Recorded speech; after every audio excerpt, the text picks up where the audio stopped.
8 minutes after 9 o'clock. Dumelang. Happy Tuesday. Welcome to the Clement Manyathela Show. It's wonderful to have you with us here on 702. I hope you're well this morning. The police minister is in Soshanguve this morning following an attack on a community group that was patrolling the area. 4 people have been killed and 8 others have been severely injured in quite a violent confrontation. Some reports are suggesting that the people who have been killed were members of the Community Policing Forum in Soshanguve. That's in the north of Pretoria. But they're also suggesting that they were members who were just community members who were just patrolling the area, and they are paid in kind by the community. We're trying to get someone on the ground for you who can give us some more information about what transpired here. But the issue here is safety. People are relying more and more on community forums than they do on the police, because criminals are holding communities hostage and the police are sometimes nowhere to be found. The preliminary investigation in this case in Sosha suggests that in the early hours of Saturday morning in Merimi informal settlement, these community patrollers were busy patrolling the area when they noticed a group of people on the street. And when the members approached this group, a fight broke out, which then ended with 4 people being killed and 8 being injured. These are community patrollers that the community was relying on for their safety. And the criminals have attacked them. What are communities supposed to do now? When they organize forums to keep them safe, criminals go after them. I really don't know what else communities can do, because the majority of people in this country don't have the luxury that some people have to fill in the gap where government is failing in as far as security is concerned. They don't have the resources to get private security. They're on their own, quite literally. There's no safe place for them in this country. The churches are no longer safe. The schools are no longer safe. Our homes are no longer our refuge. And that's why we did a special broadcast in Soshanguve last year, when we focused the whole 3 hours of the show discussing this crisis of crime, because we've reached crisis levels in this country when it comes to crime. And some of the most brazen crimes have taken place in Soshanguve. There are issues there with business owners that are reportedly forced to pay gang protection fees. And that has led to some shops being forced to close. Even the Premier of Gauteng, Panyaza Lesufi, when he visited the area, he said, "I am shocked by the high crime statistics from the local police station." It's just so sad that even when communities come up with a plan to protect themselves, that can also just collapse, because those patrollers themselves become targets of criminals. How do we deal with this issue? How concerned are you if you're a CPF member, if you live in a community where you guys have arranged for a group of patrollers? How are you keeping yourself safe? Do you have police that can be backup for you guys? Because there are instances where people actually call the CPF members first because they trust the CPS members. Remember, in fact, in Diepsloot, residents were protesting there. Sometime, was it late last year or mid last year? They were protesting in Diepsloot against crime in the area. Because, and what sparked that protest, if I remember correctly, is that there was a murder of a community policing forum chairperson who was shot by robbers. I think his name was John Majola. The Sowetan newspaper reported at the time that he had left his family at home on Monday night, I remember, after receiving a frantic call from one of the shop owners in the community who had people banging on his door shortly after locking up. So this businessman calls this CPF chairperson and says there are people banging the door. The CPF chairperson then went to assist. Guess what? He ended up losing his life. And the fact that the shop owner called the CPF chairperson first tells you about the levels of trust or lack thereof and the inefficiency of the police in the area. They trust CPF members more to respond. Now one of them is dead. As a CPF member, how are you protecting yourselves? How are you feeling about these cases where patrollers are dying? As communities, maybe you guys have formed a team that patrols the community. What's your backup plan?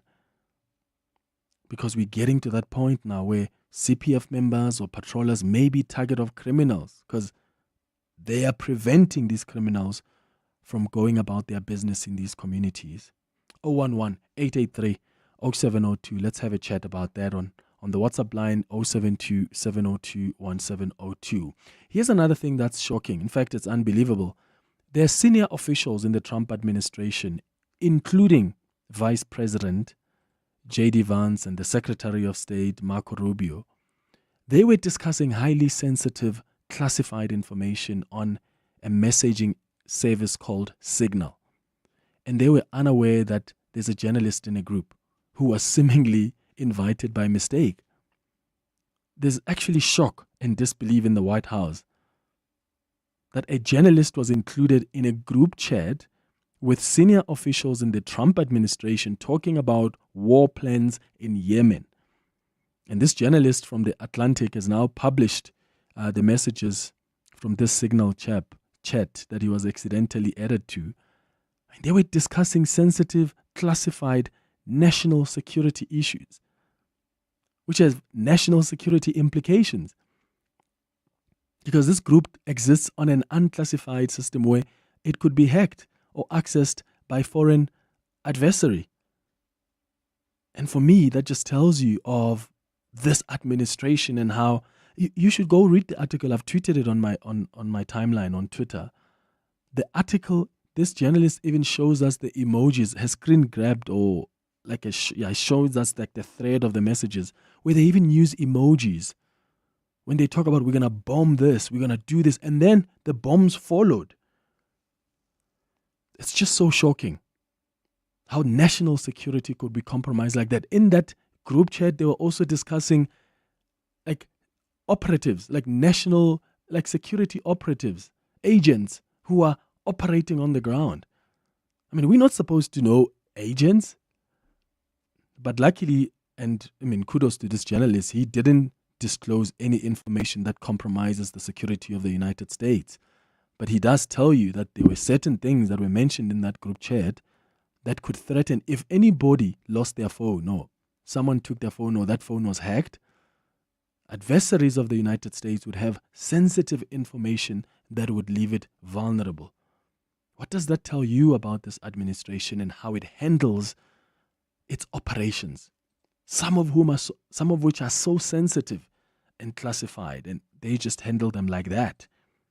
I'm interested in your thoughts on that as well. You can give us a call or send us a WhatsApp voice note. At 10 o'clock, we're going to do that part 2 conversation we promised you with the Statistician General, Risenga Maluleke.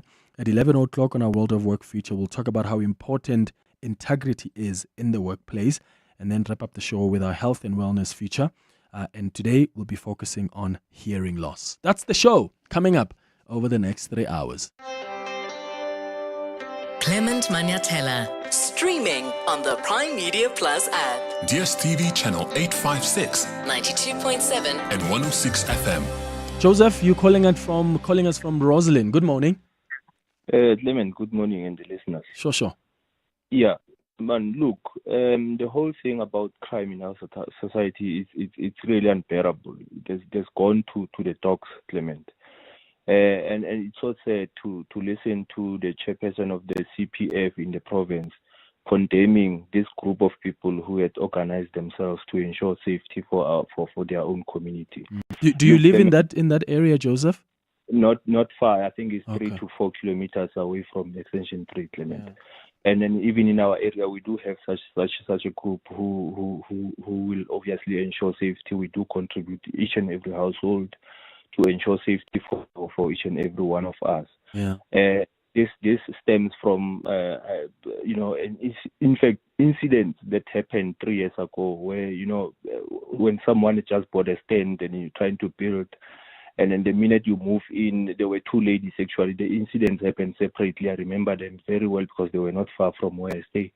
And the guys came in the very night these ladies moved in, and then they attempted to rape them. Luckily, because of when they moved them, as we were trying to organize ourselves, we gave them the whistle, so we chased those guys into the bush. Sure. But at the crux of the matter, Clement, here is that crime it's really unbearable. It has gone to a certain level where I don't think even the communities still have confidence in the police. Yeah, that's why I said earlier, one of most in Diepsloot, a business owner, when his shop was being attacked, he doesn't call the police first. He calls a CPF member first in the community, and that tells you about the lack of trust, that trust deficit.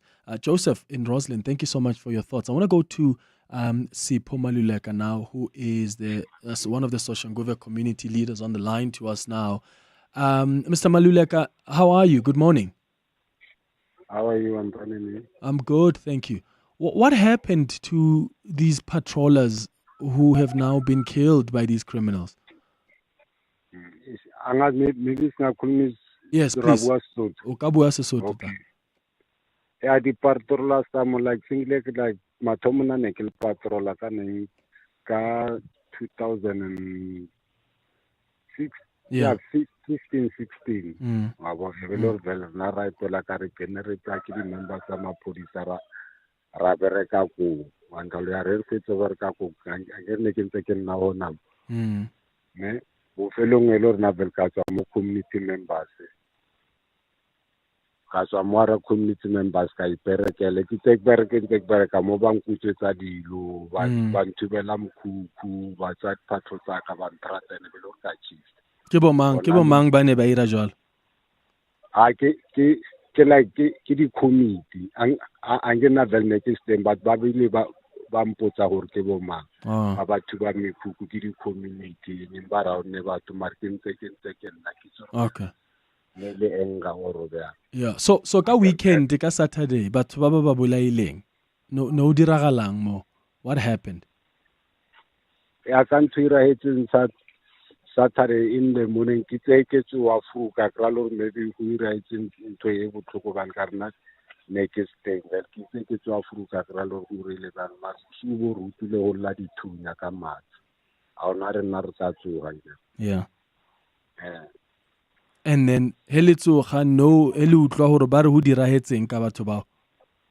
Okay, batho ba le ba thuntsitse ba fisitse ba khatlile ka matlapa. Baba positse ka matlapa, so stone them. Yeah. Hey man. And then are you so Baba fisitse as well?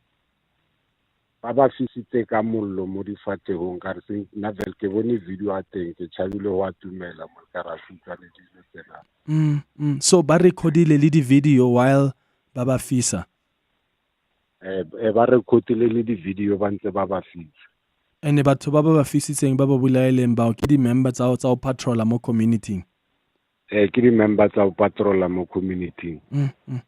And then as community, do you guys know who was behind this? Hore ke bomang ba ba dirileng to? A ba tsebe hore ke bomang ka leno le maphodisa ne ba latela se ba itse ba nyakana le bona. Sure. And then as a community, Mr. Maluleke, how are you feeling? I'm sure le tshogile le feel bjang ka ntwe e irahetseng cause ke batho ba ne ba le protect mosmo. Nna banong e ke feel better thata ka rona ne bile ke pala le go tsamaya eng le ke ding le ke robetse ke bona trauma tsa batho ba le.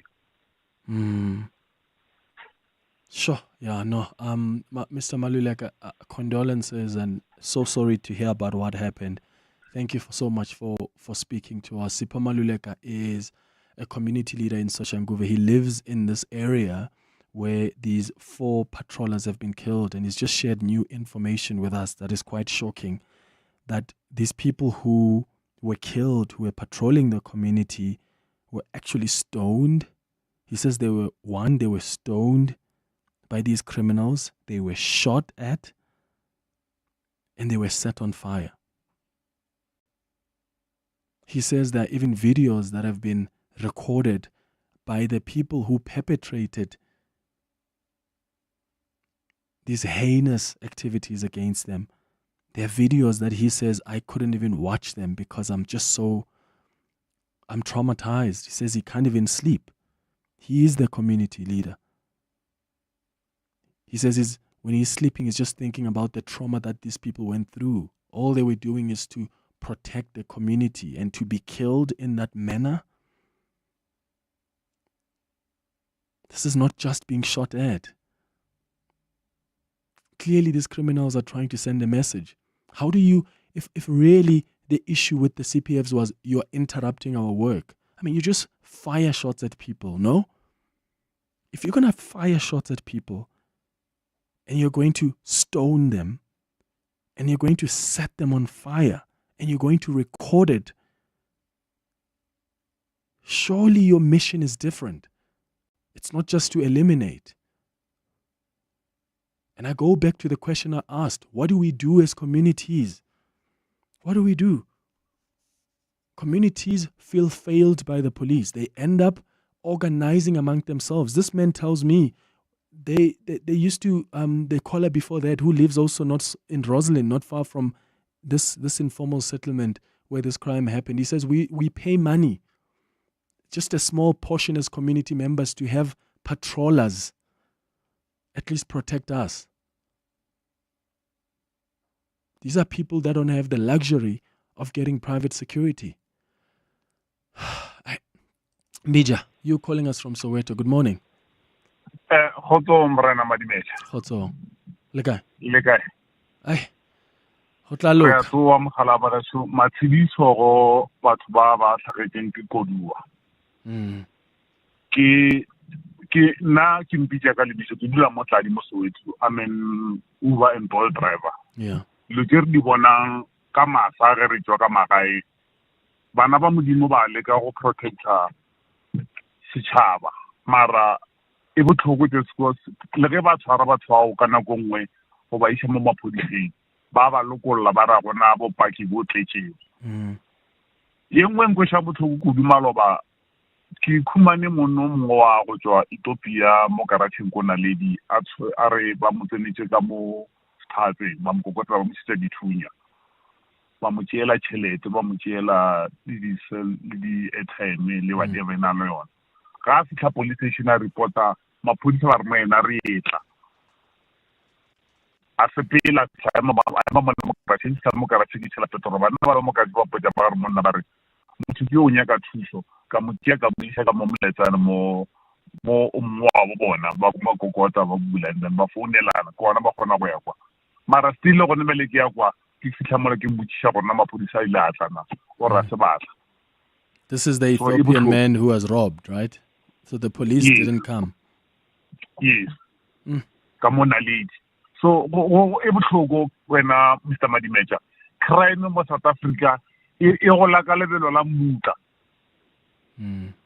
Yeah, Mbinja in Soweto, thank you for your call. Again, raising the issue of crime in Soweto, in Naledi, and he tells the story of the Ethiopian man that he saw who was saying that he was robbed and has asked the police to come, and when he checked with him later on, the police had not even responded to the robbery at his shop. Yeah, I don't know. My heart is just heavy to hear the details of how these people died. It really is, because they died protecting the community, because that's a sacrifice you make, right? Who wants to be up at midnight at 2 a.m. patrolling the community and leaving their children, their wives, their husbands, their families, their mothers, their fathers? That's a sacrifice you make as a community member. And to be brutally killed like that?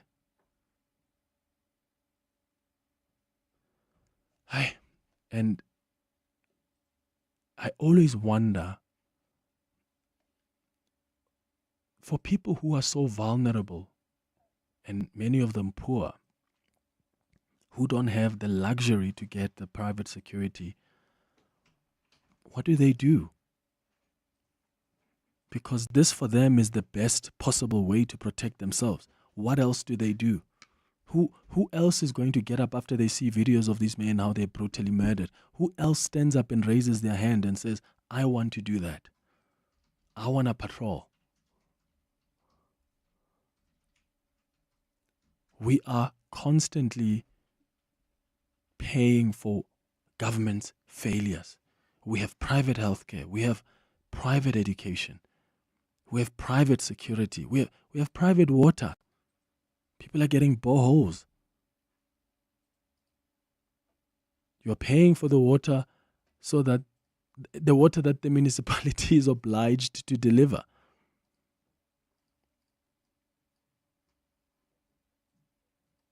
It's really crazy how government is failing. It really is. If policing was effective, if it was efficient in these communities, we wouldn't be relying so heavily on private security. We wouldn't be relying so heavily on these patrollers, on CPF members. But that's what we left to do, because on top of all the taxes that we pay, poor people must also still take out 100 rand every month and say, this is towards patrollers. Because there's failure to keep them safe from government. There's failure to protect them. Spare a thought for these communities. It's going up to 9:30. Let's get the latest in Eyewitness News headlines. We're going to come back with more of your calls and WhatsApps on 011-883-0702. Your WhatsApps on 072-702-1702. Tibos in Senton, KK in Diepkloof. I'll start with your calls. Mongezi, good morning. Thanks, Clement. Good morning. Police Minister Senzo Mchunu is expected to provide an update on Saturday's mass shooting, which left 5 people dead in Soshanguve. 12 CPF workers were attacked in the early hours of that morning, and 7 others were hospitalized. The Minister and Gauteng Police Commissioner Tomi Mtombeni are in that area this morning to meet with the affected families and brief the media. A team member of South Africa's research base in Antarctica is being investigated for physical assault and sexual harassment. A group of 9 overwintering researchers stationed in Antarctica for 13 months for climate research purposes. The allegations rose over a week ago when the alleged assault took place. And the White House says U.S. President Donald Trump still backs his national security team even after one of them accidentally added a journalist to a group chat where senior government officials were discussing plans to attack Yemen. Trump announced the airstrikes earlier this month, but in a shocking security breach, the editor of The Atlantic magazine had hours of advance notice via the officials' group chat on Signal. Those are the headlines. There's Eyewitness News and more at 10 or as it happens. EWN Traffic. Well, at this stage, if you're in the Alberton area, there's bumper-to-bumper traffic. This is heading towards Vereeniging, R59 southbound between the Reading Interchange and Michelle Avenue. Also, if you're traveling towards the Joburg CBD, expect some delays in Boysons. M1 northbound between Boysons Road and the Crown Interchange. Also, coming from the Germiston area, there's slow-moving traffic heading into the CBD of Joburg. That's the M2 westbound between Joe Slover Drive and the Crown Interchange. If you are in the Bedfordview area, also expect some delays on the R24 westbound between Edenvale Road and the Kilulis Interchange, while in the Santon area coming from Midrand heading towards the Joburg CBD Santon area, there's bumper-to-bumper traffic. This is on the M1 southbound between the Baclue Interchange and Athol Oakland. And finally, in Polshof, expect some delays. This is on Witkoppen Road between St. Peter's School and Stonehaven due to an earlier accident. I'll have your next Eyewitness News traffic update just after 10. There's more EWN on air, online, and on the EWN app. Africa Milani. Weekday mornings. 4 to 6. People of Soshanguve will go back to square one. It's been happening for years. It's a sad situation. Talking about it is exhausting. We have to talk. As South Africans, we are talkers. We are talkers. What I've realized, more especially in the Eastern, our policemen and women are so scared to get informal settlement. Very scared. So CPF members are so important to those kind of communities. How do we protect those CPF members without giving them more guns, do you think? Our problem is our laws. Africa Milani. 4 to 6 on 702. Make soccer season legendary with Hollywood Bets. As Shaggy Let's Play takes your disky passion to the next dimension. Light up the games with your best bet slip and stand a chance to win your share of 2 million rand in prizes, including a brand new Toyota Fortuner. Bet a minimum of 10 rand on any soccer fixture to qualify. T's and C's apply. Hollywood Sportsbook is a licensed betting operator. Hollywood Bets supports responsible gambling. No persons under the age of 18 years are permitted to gamble. Winners know when to stop. South African Responsible Gambling Foundation toll-free counselling line 0800 006 008 or WhatsApp HELP to 076 675 0710. Think bigger than just a banking partner. Think a team of specialized experts supporting you to make better financial decisions to enable your growth aspirations. Think a strategic partnership providing indispensable advice to help you make the right moves. Think bigger. Think Nedbank Commercial Banking. For more information, visit nedbank.co.za. See money differently. Nedbank. We're a licensed FSP and registered credit provider. They say, on the day of his birth, he drove his mother home, and he once escaped a female shark attack using nothing but his charm. And he drives a tank. Discover the GWM Tank 300 now with a 2.4-liter turbo diesel from 8099 per month. Visit gwm.coza for T's and C's and to book a test drive. The new Tank 300 diesel. Go with more. Go with GWM. You could be famous for DIY like that time you turned a barrel into a braai. Or you could be really famous for DIY with a little help from Chamberlain. Join us from 20 March to 6 April for our Really Famous for Hardware promotion and tap into 120 years of DIY know-how. Get 10% off Dulux paint mixing, explore the widest range of tools, building supplies and even siteware. And visit our newly renovated Waterkloof Glen branch. It's your one-stop DIY shop, and with Click and Collect, we mean that literally. Chamberlain, really famous for hardware since 1903. If you're balancing the books like a pro 1 minute and then running off for some last minute supplies the next, you're definitely a small business owner. MTN gets it. SME owners wear many hats brilliantly. That's why MTN in 702 want to celebrate all the incredible SMEs of Gauteng for being such a vibrant force in South Africa's economy. With the 702 Small Business Awards brought to you by MTN. Because MTN is here to help SMEs make the moves they need to grow. Visit primemediaplus.com now, enter your SME or nominate an awesome small business, and they could be a finalist in the 702 Small Business Awards brought to you by MTN. Today, we make moves. T's and C's and more on primemediaplus.com. Your voice. Your station. Your open line. Walk the talk with Clement Manyathela. On 702. 4 minutes before 10 o'clock. Let's continue with your calls and WhatsApps on the 702 open line. Clement and the team. Yes, we're tired. We're scared. We're fearful. We want to help. We want to do something. But you do something, your family dies. You do something. This Soshanguve situation is the exact example of why we were scared to try and help our communities to get better. You want Kuri D if you do, D if you don't, because the police are also in it. We're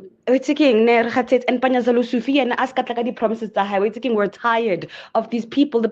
Who must we go? Where must we ask for help? Who must we ask for help? You do something, you're gonna die. Mara, these criminals, this is too much now. Why? Good morning, Clement and 702 listeners. It's so sad about the youth that died in that community in Soshanguve. It's so sad that some families in that same community, they know exactly who did these gruesome murders, this very pitiful and painful, shameless act. someone, another family, a mother, a father, a brother, a sister, a cousin, knows exactly who committed this crime, but they cannot stand out to point out to say this is the individual. That's the saddest part of such crime. Very, very sad. Jennifer in Ireland. Hi, Jennifer. Thank you for that. Tibos, you calling us from Santon. Good morning. Manager. Hey, Tara. Mogolwak. There was a time when I was driving to Limpopo at like 4 in the morning, and I went past Littleton Manor in Centurion. And when I got to the garage, to the petrol station, a huge amount of cops and a huge amount of CPF members were having a meeting. And apparently it's a daily thing at that time, which was very encouraging to see, you know, because, I mean, the lady who works inside at the shop said that she feels so safe. They always have their meetings there. And about, I think they're doing a debrief about the nights, you know, that they worked.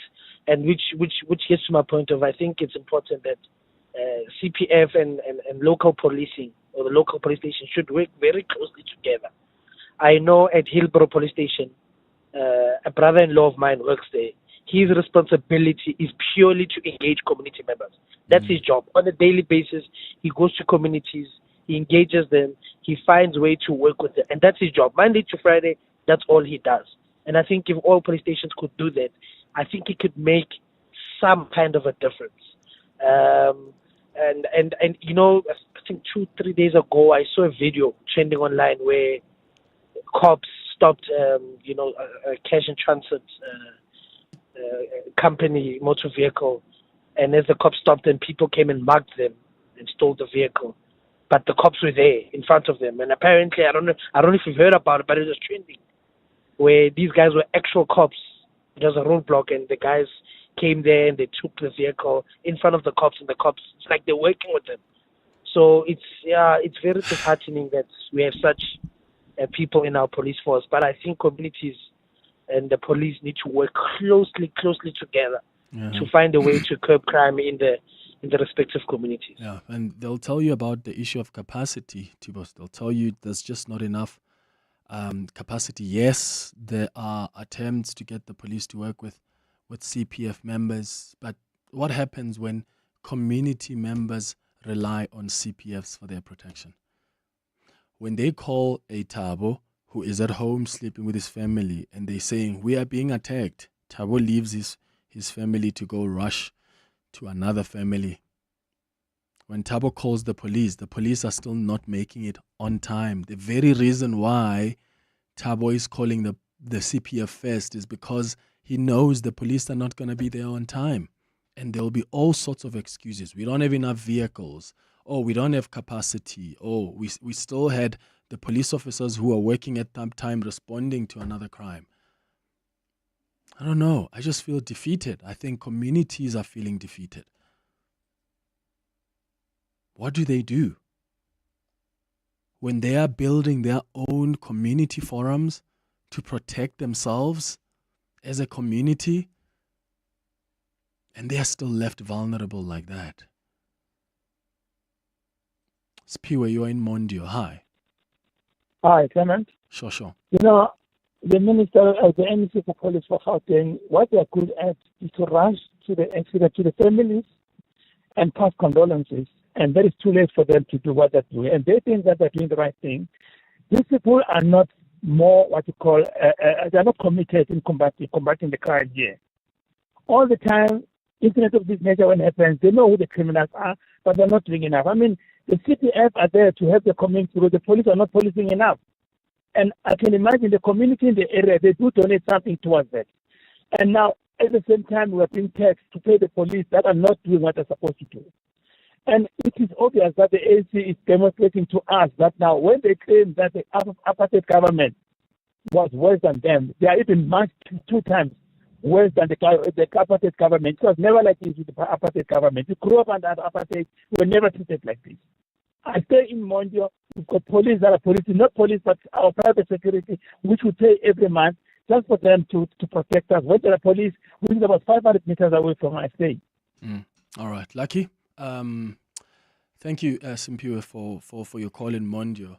And I think you were very lucky to live during an apartheid era and you were not treated violently by police officers. So just do consider yourself lucky and know that you're an exception in this country, because there are horror stories that have been told of how police used to treat black people in communities, how they used to brutalize them. Go check out the Truth and Reconciliation Commission. It will help you understand of the brutality of the policing force during that time. So consider yourself lucky that you were an exception, one of those that were not touched by that brutal, ruthless, evil police of that system. Let's go to Sipho in Mdeni, in Soweto. Sipho, what are your thoughts? Good morning. Morning, Mr. Manyathela. Sure. You know, I will maybe sound very controversial, but I'll get straight to the point. Mr. Manyathela, we can't relegate fighting crime to the police and only the CPFs. It takes a community. We, as black people in Statistician, we are the ones who are facing crime every day. The white people in the suburbia have organized themselves in fighting crime. Now the onus is on us, the black people who are living in townships and in communities, to stop living in silos. Be together, fight this crime from gate to gate if it needs, so be it. Now, in Soweto, in other areas, the youth are drinking alcohol from sunrise to sunset. Now, when these criminals come, they found everyone within the community, the youth who were supposed to fight and protect the community, they are all drunk. So who's going to fight this crime? To the police, we can see they're not doing anything for us. Now, the CPFs, they are being killed by the very same criminals. So now is the time for people of this country, especially in black communities, just put alcohol aside. And all these taverns that are in the left, right, centers of the corners of this country, people are drinking alcohol from sunrise to sunset. We are going to die very, very, very, very hard right now, Mr. Manyathela. I'm very sad. We are living in a country where it's like everything is normal. It's no longer normal. You know, I don't even know my neighbor. I don't know. I don't even know the person who stays behind me. I'm not talking to my neighbor. We are living in different situations with Mr. Manyathela. The sooner we realize, we as a communities, black communities, if it means we can put boom gates amongst our communities, so be it. We know who's coming in. We know who's moving out. People that they've got tenants, they don't even know where the tenants come from. All they take their money from these tenants and live happily after. Yeah, but in this case, I agree with most of what you say. But in this case, this community wasn't living in silos. This community was paying some small portion of money per household every month to have these patrollers in the community. That's what they were doing for themselves to protect themselves. What else do you expect them to do beyond that? Mr. Manyathela, it won't take patrollers to solve crime. It won't take the police. We as a community, we must be together. Every fathers in this household, they must come out every morning, every night before they go to sleep. They must do the walkabouts. It mustn't only be the community, these so-called CPS. That's not possible, Sipho. I grew up in Orlando during the days of apartheid, Mr. Manyathela. There were strict committees in Orlando. All the fathers in the households, they were coming out. Stop drinking this alcohol and drown yourself into sorrows. We've got a problem in this country. We'll never solve crime in this country, Mr. Manyathela. As soon as we've got people who are doing, it's for us and them. Yeah, so but I think the point I was trying to make is that it's quite simplistic to argue that then if there's a father who's not coming out to patrol, then they are drinking themselves to stupor. That's not the case always. It's impossible and impractical to be expecting every father of a household, every man there to get up and do the patrol. There are men who have to wake up at 3 a.m. in the morning to go to work. There are households that do not have fathers. There are households who've got men who work in town. So they're not there in the informal settlements. So the circumstances are different. How you deal with that is you appoint a committee. Some of them even rotate. So for the first 3 months, you will have 6 patrollers or 10 of the patrollers. The next 6 months or 3 months, it's a different section now of people who come in. The point is, because it's impractical to just have any man from a household just wake up and do patrols every night, is you've got a group that is dedicated to that. So beyond that, what exactly do we expect communities to do? And of course, crime is a multifaceted thing. It takes a lot. It takes us as community members also telling the police when there are certain things we hear of, when we know who's done the crime, because these criminals come from our communities. So we must stop shielding them.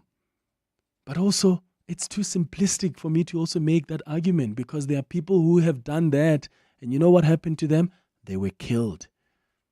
Because the police officers, some of the police officers in our communities, they work with the criminals. So you run to the police officer to go and tell them there's someone in the community who stole this, who killed this person, and they relay that information to them, and you become the target. It's so complex. It really, really is complex. So I don't know what we expect communities to do when they have taken it upon themselves to protect the community through the patrollers. What else do we expect them to do? It's 12 minutes before 10.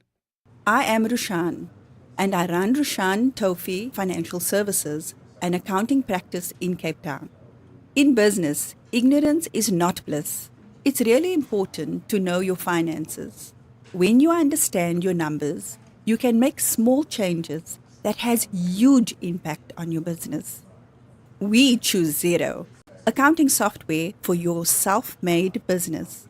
Search Xero with an X. Did you know life insurance is a great way to ensure the property you own or intend to buy is covered and stays with your family if you're not there anymore? With Outsurance Life Insurance, a 27-year-old female could pay just 339 Rand a month for a 2 million Rand cover. With no medicals for qualifying clients, Outsurance Life offers quality life insurance that's quick, convenient, and affordable. Get Outsurance Life with just one quick call. SMS Life to 47578. That's Life to 47578. Outsurance Life is a licensed insured FSP. Limits apply. T's and C's online. So we did a thing, a full commitment kind of thing. We've partnered with Sixt to bring worldwide to your doorstep. So you see how that's a serious thing, because that's what you deserve. We know you're the GOAT, so premium it is. Premium service, premium vehicles, premium you, premium us. Sani Sixt is all about adding extra to ordinary. Extra reach, extra countries, so you can be extra premium worldwide. Be the greatest of all time and rent Sani Sixt. Most people already know that the smartest way to get through tolls is with a tag. With a tag, you don't need to carry cash or even use your credit card. You don't even have to stop or open a window. To drive smart, download the Sanral app to link your cards and manage top-up payments for your convenience. For more info, visit sunral.co.za. Tags are the way to go. Sunral, an agency of the Department of Transport. Your voice. Your station. Your open line. Walk the talk with Clement Manyathela on 702. 10 minutes before 10 o'clock. Good morning, Clement. Good morning, 702 Land. The state of crime in our country, it's sickening. Because even in my area where I stay, we do have community patrollers. But now, if they are going to be attacked, Lebanon, they are unsafe. I mean, where else are we supposed to run to? Because the police are not doing much. I feel that our government needs to do something with the rate of crime in this country. It's just too much. Seppo from Protea Glen. Good morning, Clement. This is Gordon in Boksburg here. Clement, anyone that drives on Lower Boksburg and Knights Road, it's an intersection there. There's a squatter camp at that intersection. Anyone that drives there will tell you about the amount of smash and grabs that used to take place there. I'm not lying, Clement. I think it was about 6 to 7 or 8 smash and grabs a day there. They used to be so rampant there. It used to be very bad, Clement. And yes, once in a while you'd find the police there. They'd stand there for a few hours. Obviously, no one would smash and grab. And the next thing, they're gone, and then the smash and grab starts again. Now, whoever at the police station or whatever, they decided to engage the community there because now this is a lot of people that don't work and whatever. I don't know what they give them as compensation, but then they got the community involved. Now those ladies, it's mostly ladies, they're sitting there with their reflective jackets. Clement, I'm telling you, there hasn't been a single smash and grab there for over a year or more now. Thank you. Yeah, Musibiadi, you calling us from Roodepoort. Good morning. Yeah, Madimecha. Tabel. Lukai. Lukai. Mipipi ka moka yana ngwaneso. Nna ne ke ne ke tla ka suggestion gore go ka ba jang gore go be le center point mo di police forum di meter mo teng. Go be a controller e leng gore in the morning if you come and report if it's 10-10 it's 10-10 each. Ha na ambulance ba mo ke ba mo place go phosphorus. Then o wa ka mo for safety ya bana ba bona. For ba skeba ba bana ba bona care ka ba o dula mo tlo attack ke tseba ya I think ba re fokotse ntwe e o safety ya bana ba bona. Then maybe that thing it a fokotse. And one other thing is understanding which is South Africa rata go copycat what is happening overseas ne ke na lo shebela wa le lona wa itse ba ID extra 171. Do you know that channel ne? But just the system overseas but o kore ke ile neng ba follow up and wa bona ba kitimsa ditsotsi ko teng ba they make it a point for ba mo tshwara ditsotsi they don't get away with it. So ona mona I can say why can't they adopt that justice system overseas? Yeah, okay. Musibiadi in Roodepoort, thank you. She's making a suggestion that maybe CPF members must not serve in their own communities but in different communities. Yeah, I guess, but still, does it solve the problem? At the end of the day, criminals, when you are disrupting their operations, they don't like that. They will still come after you, whether you are from this community or you're from another community. Mzwake in Don Park, good morning. Hey, Madimej, how are you? Sure, man. Go ahead. Good. I remember a few years back, I know you don't have time. We used to complain more about illegal foreigners. And the moment you touch them, you are labeled a xenophobic. But now you check today, everyone is talking about illegal immigrants. I'm raising it deliberately. You arrest an illegal immigrant today, home affairs and everything. Those people without documents, they'll go to court, they are granted bail. What are you saying about that? That is one thing. We've got people that are in our presence. However minute the crime they might have committed, today they are fighting, they say they want a decent meal in our presence. We've got a victim who doesn't have a meal today as we speak because of those people. Now, my point is, we're scratching all over the surface. Our problem, you can ask law enforcement, our problem is our constitution. That is the big problem that we should be debating today. Is talking to the needs of South Africans, the situation that we're facing in South Africa today. I do not think so. We always call experts and whatever, but I've never heard you guys calling, say, law enforcement, come, this is a forum, let's talk. What are the problems? You're always saying experts come in. Who are these experts? Those are academics, but people that are every day fighting crime. Those should be our experts. Those should be people that inform the narrative in terms of how things must be done.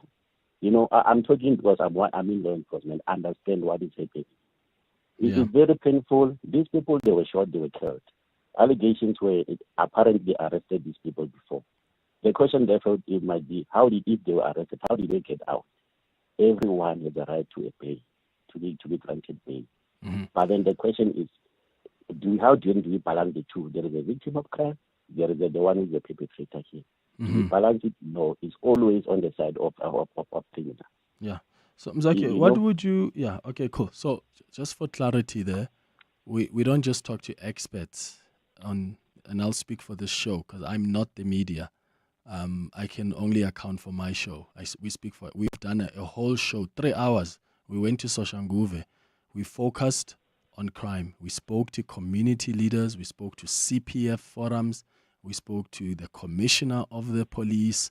We spoke to people who fight crime and the people who experience crime. So I'll tweet that podcast for you because clearly you've missed it. But I'm interested in what would you like to change in the Constitution? What is failing in the Constitution, and what would you like to change it that you think is going to make a difference in crime fighting? Clement, a very simple thing. There's one caller who said then and now is totally different. I can give a classic example, very, very classic example. I remember a few 3 years back, we took people back to one of the neighboring countries. They were around 15 or so. A lady, a female police officer from that particular country, came to face those people, not in a car. She walked in front of them, they followed, she gave them orders, they sat down, they listened. Those are people that were taken to a foreign country for being illegal somewhere else. Can you do that in our republic now? For a police officer to arrest one person, you need 4 or 5 parties to come in. You must call backup. Because those people, you guys in the media and everyone say someone has been manhandled, what, you know all those things. Our police officers and everyone else, their hands are tied. I can tell you for free. But where in the Constitution ties their hands? Which part of the Constitution says they can't arrest someone because they've got one van or it's 2 police officers? No. I'm trying to give you the situation we're facing in the country that is allowed by the Constitution. Which part of the Constitution? I hear you, Mzwakhe. I want to understand. Which part of the Constitution says police officers, if there is 1 or 2 of them, they've got a van, they're not allowed to arrest someone? No, Clement, you're not getting me. The Constitution is a given. We not say police bring 4 or 5 vans to arrest a person. I'm saying our people, in terms of the Constitution, they've got too much rights, and the rights are not even balanced. I gave you a classic example. Clement, to say we've got people that are in our cells now, that are in prison. They demand better food, and government is obliged. As we speak, Department of Justice say is going to pay bail, 1,000 rand bail each for people that cannot even afford bail, people that are in our prisons. There is a victim that doesn't have food as we speak because of those people. We are not talking about them. We're talking for them when we talk about 350 and something else. But we've got people that demand egg, they demand salmon in ourselves. Okay. Mzwakhe, I'm still lost there. I don't know where you're making the connection to the Constitution. And go listen to a podcast of a conversation Bongani Bingwa had yesterday with the Justice Minister. I think there's been a conversation before, I must remember which show, where they were talking about the issue of food as well. I've said this before, that it's very lazy to say, you media, you don't. Unless you're able to tell me that on this station, on this newspaper, on this news app, I've checked all of them and I've not seen the conversation, then you're giving a lazy argument. It doesn't help in the conversation. So I always find it lazy when someone just says, you media. No, let's have a rational conversation. It's okay to say, S702, I've listened to every show. You have not touched on this issue. To want to brand everyone as media, with respect, I find that lazy. It doesn't take us anywhere in our conversation. I think we can do better as we have these conversations. It's 10 o'clock. In business, a rand saved is a rand earned. And almost 100,000 businesses trust Outsurance. We're in the private security industry, and by switching to Outsurance, we save 785 rand a month. It's an extra tank of fuel, it's extra reward money that we pay our officers. When it comes to insurance, Outsurance is our security company. For your business insurance, contact Outsurance to see how much your business could save. SMS quote to 43503 for immediate cover, or visit outsurance.co.za today. A licensed insurer and FSP. T's and C's online. Is your skin itchy, flaky, red or discolored? You may have a fungal skin infection. Turbane cream treats a variety of fungal conditions like athlete's foot, which causes itchy, red or discolored and peeling skin on the feet or toes. Skin thrush, which causes a red and itchy rash anywhere on the body, especially in the skin folds. And pityriasis versicolor, which causes patches of skin to become lighter or darker in color. Turbane is different to some other antifungal creams. It works by directly killing the fungus, so you only need to use it once or twice daily, usually for 1 to 2 weeks. Turbane can also keep the fungal skin infection away for many months. Turbane is available at your local pharmacy without a prescription. For more information on treating fungal infections with Turbane cream, visit turbane.co.za. Mzansi, you could win a downpour of cash by playing Powerball for an estimated 73 million rand jackpot this Tuesday. Play Powerball today for your chance to make it rain loads of cash this March. Buy your tickets now in-store on nationallottery.co.za, the mobile app, cell phone banking, or simply dial *120*7529# for USSD. Panda Pusha Play. Players must be 18 years or older. Play responsibly. Ituba is a proud operator of the National Lottery. This is EWN. Good morning, Mungi Zikoko. A community member in Marry Me informal settlement north of Pretoria says he believes crime is going nowhere after Saturday's mass shooting. He told EWN that he was personally targeted for being part of the patrolling team. On the fateful day, a group of 12 CPF workers were stoned, shot and set alight after conducting their daily patrols. 5 people were killed with 7 hospitalized. Police Minister Senzo Mchunu is visiting the area to get an update on investigations around the crime. The community member says he is worried about the state of the crime in the area. The crime in this area is very high. They steal all kinds of things. The other time they stole shacks of people and their clothes, and the community formed a patrolling group to try and put an end to this. It's been 17 years since a new judge was hired for any court in Gauteng. The number of judges in the Gauteng division of the High Court has not seen an increase since 2008. This is according to Judge President of the division, Datston Mlambo, in a draft directive issued last week. The draft proposes parties pursue mediation before litigation, a measure the Judge President says will reduce the caseload in the division. Zoleka Kotashe has more. According to Judges Matter, the Gauteng division of the High Court alone handles more than 50% of all civil litigation in South Africa. Despite this, the number of judges has not increased since 2008, according to the judge at the helm of the division, Danstan Mlambo. This places further strain on a system already under pressure as the number of judges fails to match the caseload. The directive has added to growing calls for the Justice and Constitutional Development Department to address the shortage of judges in the country's busiest division to ensure access to justice for all. Zoleka Kodashe, Eyewitness News. State witness in the Jocelyn Smith trial, Laurentia Lombard, has once again been accused of lying under oath during her cross-examination. Lombard's testimony is a key part of the case because she claims Jocelyn's mother told her that she sold her 6-year-old daughter to a sangoma in February last year.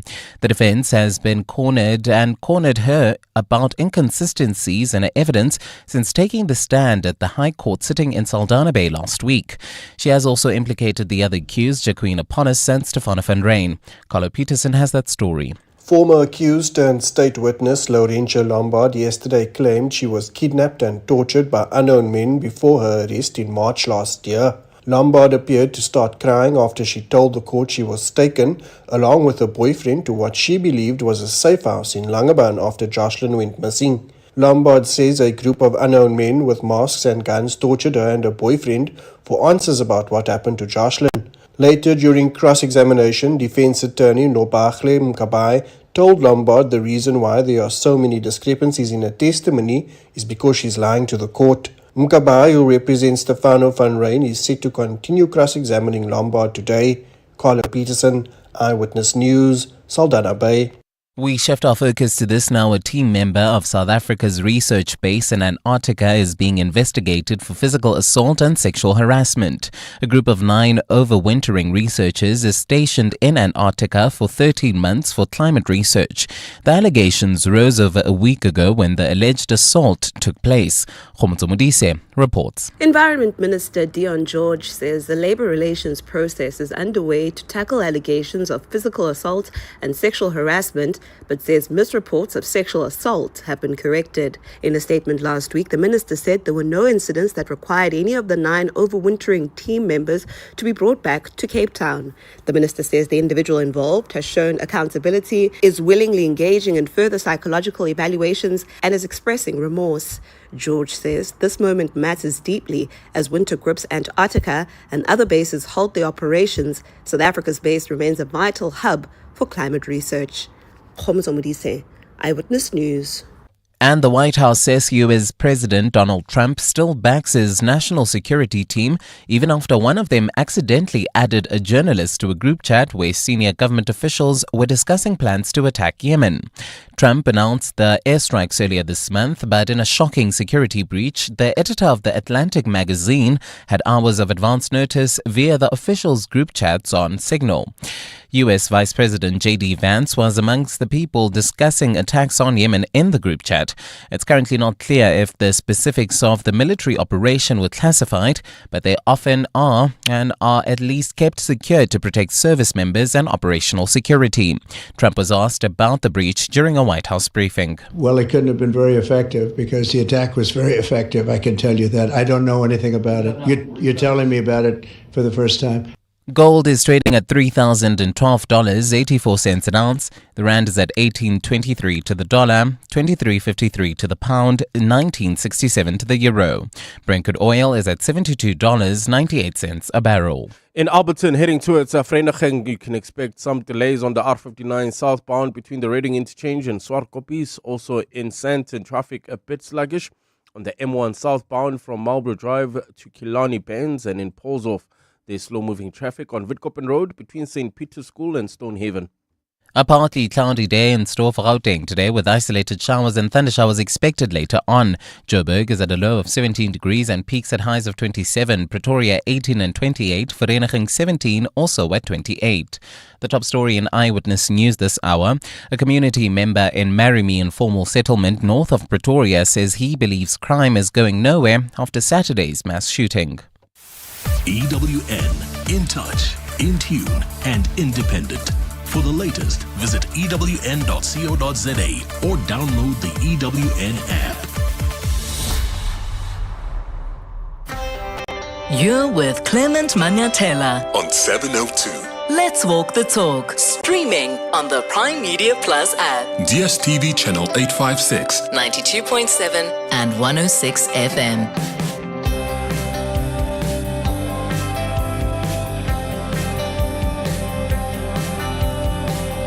9 minutes after 10 o'clock, Dumelang, welcome to the second hour of the Clement Manyathela Show. Thank you for staying with us here on 702, and thank you for your calls and WhatsApps on the 702 open line. And as we were discussing the crisis of crime in this country following what happened in Soshanguve, where community patrollers were clearly killed by criminals who were also trying to send a message, because this is not just murder, this is brutal murder. When you kill someone and you stone them and you set fire on them and then you record it and you leak the video, there's a message you're trying to send. And I've been asking if communities themselves, when they're trying to protect themselves through these community patrol, if the patrollers themselves get targeted, what are we expecting communities to do? The police minister is in Soshanguve right now as we speak. I see he's addressing some community leaders and members of the media. Let's just take a listen quickly to some context that he is sharing. Like we suspected. We wouldn't have suspected that someone would have come from Mpumalanga or from Northwest for this. We knew and suspected that it would be somebody from around here for some reason. So that is one that we are conveying to you as families. That person, we know he is a Zimbabwean. And this is a fact that we're conveying to you so that you begin to close the chapter, post-funeral and so on.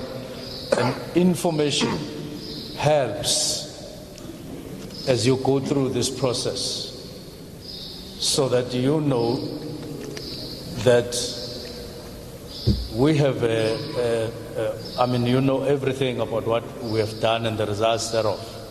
So that number one, one person has been arrested out of around 5 people that are alleged to have been involved in the murders, those gruesome murders that were done there. Now there are two other people who have been called in for questioning, and they are being questioned as we speak.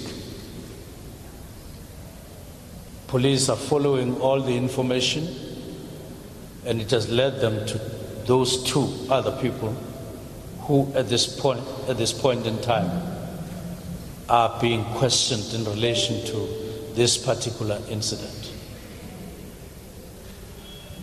And police are intensifying their search and their hunt, and they are not going to spend any moment until they get satisfied that they've rounded off all the culprits.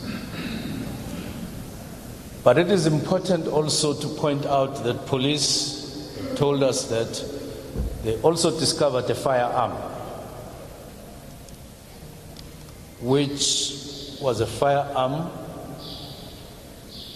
in possession of the suspect that has already been arrested. That's the police minister, Senzo Mkhunu, giving the members of the public there an update following the murder of these community patrollers over the weekend. He says there's a person who's a Zimbabwean who the police believe was responsible for this crime. One person has been arrested, and he says that person is from the community. One person has been arrested out of the 5 people that they believe were responsible here. 2 people have been called and are currently being questioned by the police. And yeah, that's the information that the police minister just shared as he visits Soshanguve this morning. You're with Clement Manyathela. 702. All right, so we have invited the Statistician General to come back to studio.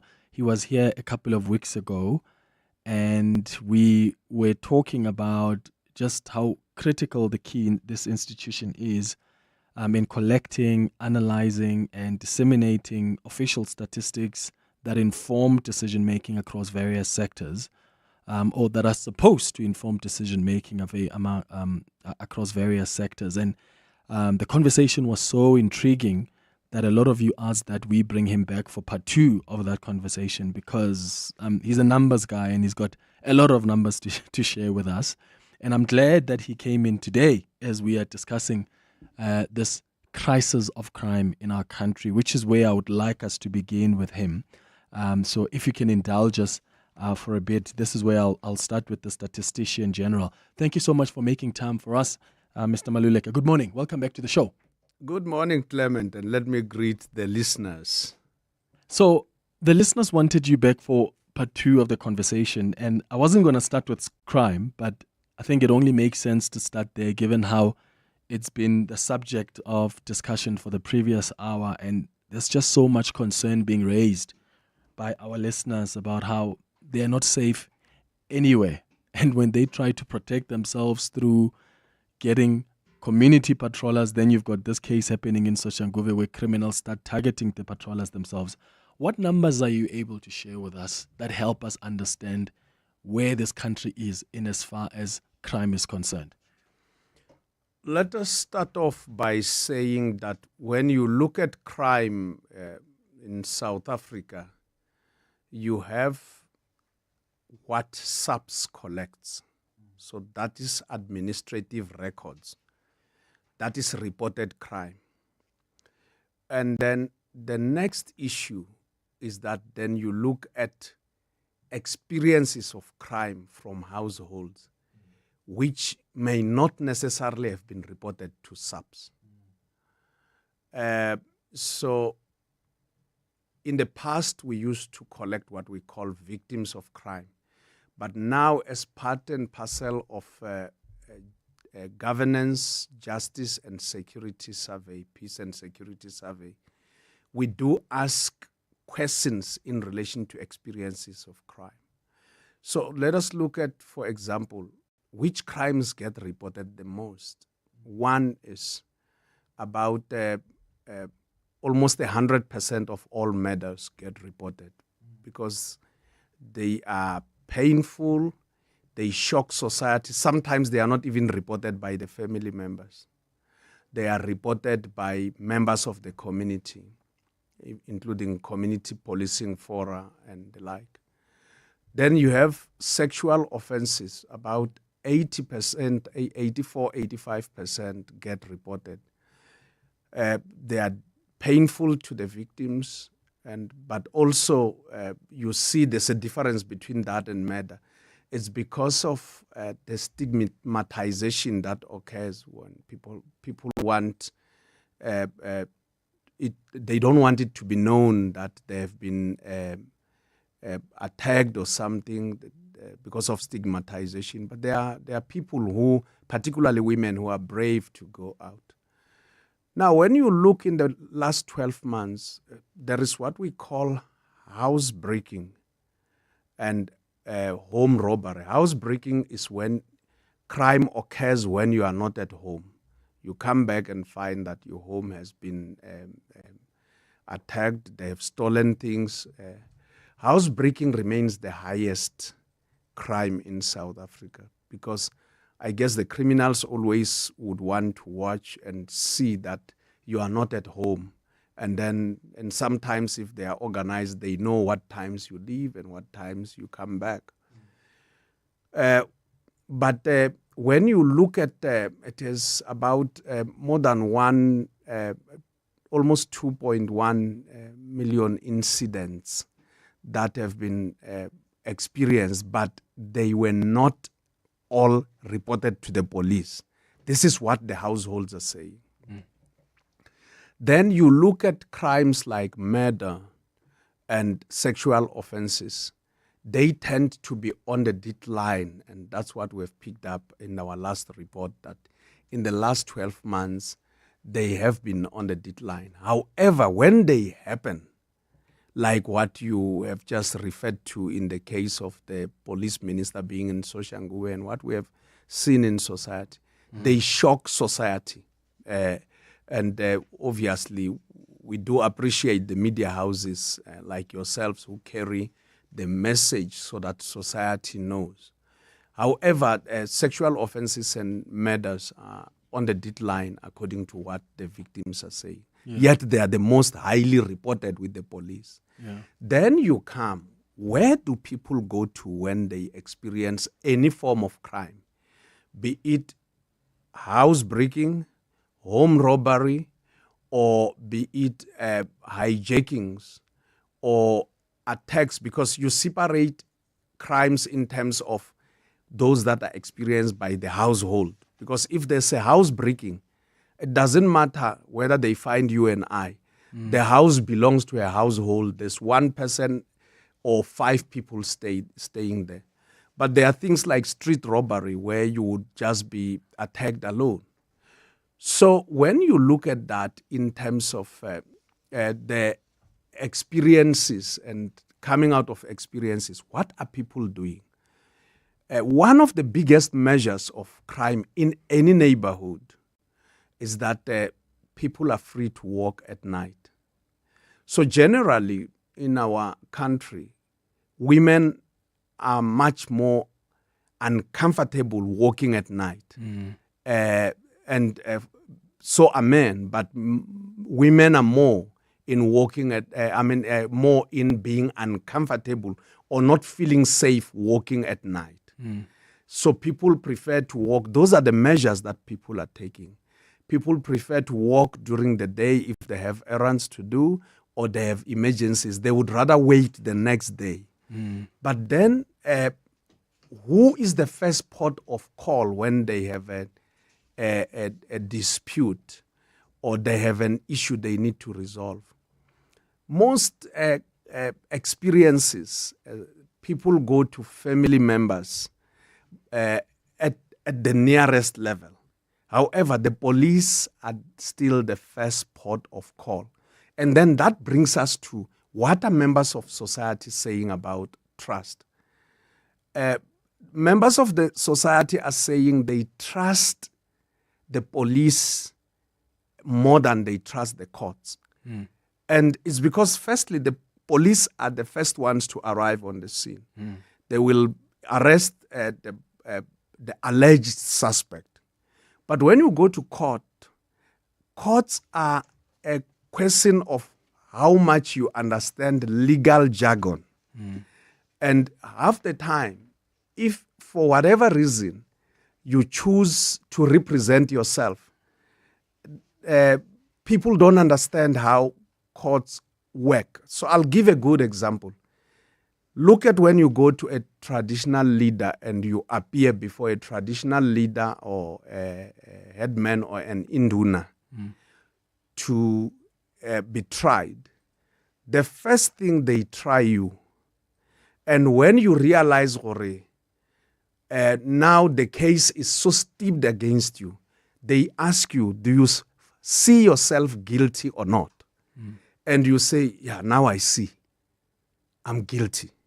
Whereas in a court of law, the first thing you are asked is to plead before you are tried. Do you plead guilty or not? Now you listen to cases even in courts where someone says, but how do you ask me to say I'm guilty or not before you try me? So people don't know the procedures in a court of law, that you must first plead, and if you plead not guilty, you then get tried. Then after being tried, you will be found guilty or not, and then you will be sentenced. Whereas in a traditional setting, you get tried first, and then you plead at the end. Yeah, because our legal principle is that we assume we are all innocent until we are actually proven guilty. So in a court of law, you would have to, okay, you are not guilty, then let's take you through a process where other parties must prove your guilt or not before the judge pronounces on that matter. I want to ask quickly about illegal immigration a bit, because the minister just mentioned that one of the people that the police believe perpetrated this crime against the patrollers was a Zimbabwean. Do you as Stats SA do any work around illegal immigration? Because often when you speak to the Department of Home Affairs, they don't actually have the numbers of how many illegal immigrants, just as a starter, that we have in this country. For starters, Clement, do you think anyone who is doing anything illegal would want to go out and declare, I'm doing illegal things, or I'm busy doing wrong things, come and find me? So all over the world, you will remember in the last census of the United States, and these days, I mean, when you talk about the United States, one needs to remain in their lane because there are so many sensitivities around the issue of the United States. The then President Trump, during his first administration, wanted to know the number of illegal immigrants, particularly from Mexico. The census almost stopped because he was taken to court. Now, as statisticians in official practice, when we go and count people in a census, we have to count everyone, regardless of their legality, because whether people are legal or illegal, they are using facilities and resources. Services. They are using water, electricity. Even now, as we are talking, you and I, there are illegal people who are using water, electricity, and the like, and ablution facilities. And imagine we didn't count them, or they. And the second thing, you ask people, where were you born? Where were you in the last 5 years? But if we were to ask legality, we would never be able to verify that. Because if you ask someone, are you legal or illegal? And they say, I'm legal. You have no other way of confirming as a statistician. They can't show you their ID or their proof of, I don't know. You could ask them that, but it means you must ask even South Africans. And South Africa has become very sensitive out of our historic past to show an ID, that even when the police stop people, they want an ID. People are still sensitive because of the way particularly blacks, as in Indian, Africans and coloureds, were treated in relation to the past laws and the like. So back to issues is that even if we were to go and say, when we talk to people, give us your ID, but we would have to demand for everyone. Assume everyone was showing us that. The other issue that we would have to verify is that, is this ID, especially if it has been gotten fraudulently. So we would not be able to do that ourselves as statistics. So, but statisticians in official practice all over the world don't ask a legal status of a person because there's confidentiality in what we collect. The second issue that we collect information about income. The SARS commissioner is a good friend of mine, but I don't tell him where people who are not paying tax are. So it's his job to go and find them, because once you start reporting people when you collect do you know them? We don't collect on tax whether you pay tax or not. Yeah. But you can see this earning bracket is within a threshold, is beyond a threshold where you don't pay tax. So you could know. The SARS commissioner can go and use that data to say these are where, but we can't ask people, are you paying tax or not? Because when they are not paying, it's illegal, and especially when they are supposed to be paying. And they will not be available next time we ask them questions. So in countries where people have been asked about their legality, when statisticians and census people arrive, they run away. And then when you leave, they come back and they are busy using services and acquiring goods. Which affects our planning then, because if you don't know how many people are in the country, how do we plan towards that? Exactly that point, because official statistics is about planning for everyone who finds themselves within the borders of your country. Especially when the Constitution guarantees them even the services that any other South African, they can go to hospitals, they use ablution facilities, as you said. So there are services that they use as long as they are here, whether they're legal or illegal. And I know this is probably beyond what you do, but aren't there consequences for us not to know how many illegal immigrants we have? Obviously, there are consequences. The consequences is that any country can't plan better. Any country in the world would never plan better if you do not know, firstly, where the people within your borders live and play. And then it's even much more complex when you don't know the illegal immigrants. But there are agencies that deal with that. The Border Management Agency, it's their responsibility to know who is entering the country, who is leaving the country. And it's their responsibility to patrol. And they are able to say, this month we have picked up how many people, but they will never know who beats the system and enters. They don't even have enough security to ensure that, because some people cross through the river. But assume we were to say, let's just say, tell us, it would mean that we would have to start going out with guns, and some of these people are dangerous, with guns and all arsenal to go and patrol the rivers and collect data. That's not our job. It's not your responsibility. Yeah, it's beyond our mandate. But let me mention another point. The critical issue is that when you look at the number of people who said they were not born in South Africa, in census 1996, there were 960,000. In census 2001, there were 1.2 million. In census 2011, there were 2.1 million. In census 2022, they were 2.4 million. And these are people who said, I was not born in South Africa. But this includes people who are South Africans who were born when their parents were working somewhere outside the country or happened to be traveling outside the country. But that's a smaller number. When you look at the quarterly labor force survey, and we do then every 5 years come back and we want to know how many people said that they are not born in South Africa, who are in South Africa and doing business, whether they are employed or unemployed.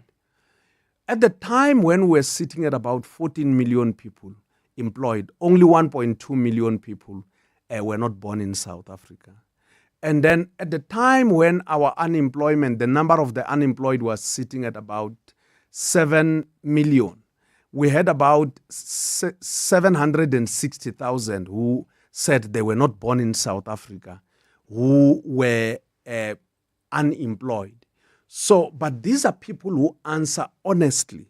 And we also check the consistency. So when you look at the census, if something is between 0 and 5, it's negligible in terms of consistency. If it's between 30 and about 30 and 40, up to 30, it's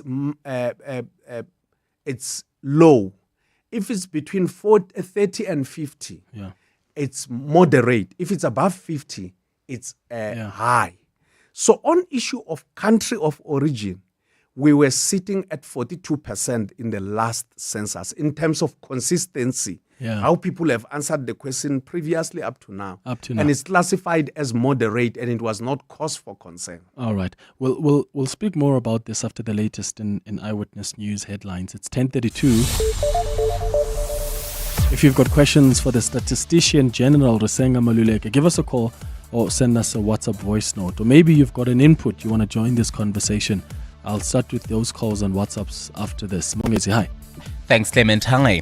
We begin with news just in. The death toll from Saturday's attack on a group of patrollers in Soshanguve has risen to 6. Another person succumbed to their injuries this morning. Police Minister Senzo Mchunu has told the community that one person has been arrested while 2 others have been taken in for questioning. We'll have more on this story in our later bulletins. The latest from the courts, the fraud and corruption case against former ANC spokesperson Pule Mabe has been postponed to the 17th of June. Mabe, alongside his 6 co-accused, made their second appearance at the Palmeridge Magistrates Court this morning. The charges are in connection with a 27 million rand tender allegedly awarded improperly to the former ANC MP's company, Enviromobi, in 2017. The postponement is due to a change in legal representation for some of the accused. And on the political front, Action SA has formally informed the ANC that it won't support the budget, making its passing even more tricky for the ANC. Action SA joins other parties who've indicated their rejection of the budget in its current form, which includes a 0.5 percentage point VAT increase proposal. Action SA made its final decision in a letter to the ANC's task team negotiating the passing of the 2025-2026 budget that was tabled earlier this month. Those are the headlines. This Eyewitness News and more at 11, or as it happens. EWN Traffic. Well, at this stage in Alberton, heading towards Vereeniging, there's bumper-to-bumper traffic on the R59 southbound between the Reading Interchange and Swartkoppies, while in Sandton, traffic remains a bit sluggish on the M1 southbound between Marlborough and Killarney Bairns. Also in the Joburg CBD, expect delays. This is on the M1 northbound between the Crown Interchange and Empire Road. If you are leaving the Joburg CBD heading towards Riverlea, there's also bumper-to-bumper traffic on the M2 westbound between the Crown Interchange and Main Reef Road, and look out for those faulty traffic lights in Kyalami at the R55 and Main Road. I'll have your next Eyewitness News traffic update just after 11. There's more EWN on air, online, and on the EWN app. Aubrey Masango. Weekday evenings, 8 to midnight. Mountain Harbour, 142 race-based laws. Nonsense, actually. I took a close look at the laws that make up this list of 142. And the problem is it's based on a definition of race law, which is so loose and so wide, it's ridiculous. The example that's being cited repeatedly is the BEE legislation. The New York Times reporter called it laughable because they include a whole lot of laws. It's a real stretch to call them race laws. Aubrey Masango. 8 to midnight on 702. 702. Get ready for an unforgettable Easter in Durban with an exciting new way to shop, eat and connect. This week, 702 and Durban Tourism are celebrating the grand opening of West Town Square. It's opening this Thursday and primed to set the trend in retail experiences. West Town Square is a new world-class shopping destination designed to bring the community together. It is the first development phase of the Shongweni urban development, a proclaimed catalyst project by the eThekwini municipality, supported by the KwaZulu-Natal Department of Economic Development, Tourism and Environmental Affairs and the national government. You can catch this show live from West Town Square with Durban Tourism this Thursday. Find out how it combines shopping, dining and living and recreation to create a vibrant thriving economic hub in Durban's Outer West. That's the Clement Manyathela Show live from the West Town Square in Shongweni, Outer West, Durban, this Thursday, brought to you by Durban Tourism on 702. Ready to buy your dream car, put an offer in on a new house, or take out that personal loan? Make 2025 your year with Postnet and Huru. Visit your nearest Postnet store to get a comprehensive credit report from 4 of SA's leading credit bureaus sent straight to your phone. For only 135 Rand, take charge of your future with a clear picture of your financial position and how to improve it. Why second guess your credit rating when you can be certain? Get your Huru and Kudo credit report at Postnet today. Postnet, helping you succeed. Dreaming of your next getaway? Whether it's a sun-soaked beach escape, adventure-packed tour, or luxury cruise, Flight Centre is your go-to for travel. From flights and hotels to tours and cruises, we've got it all. Plus travel insurance for peace of mind. If you want the best deals, you can save more by taking advantage of our Bundle Plus Save offer. Plan your trip today at your nearest Flight Centre store or visit flightcentre.co.za. Flight Centre, your centre for travel.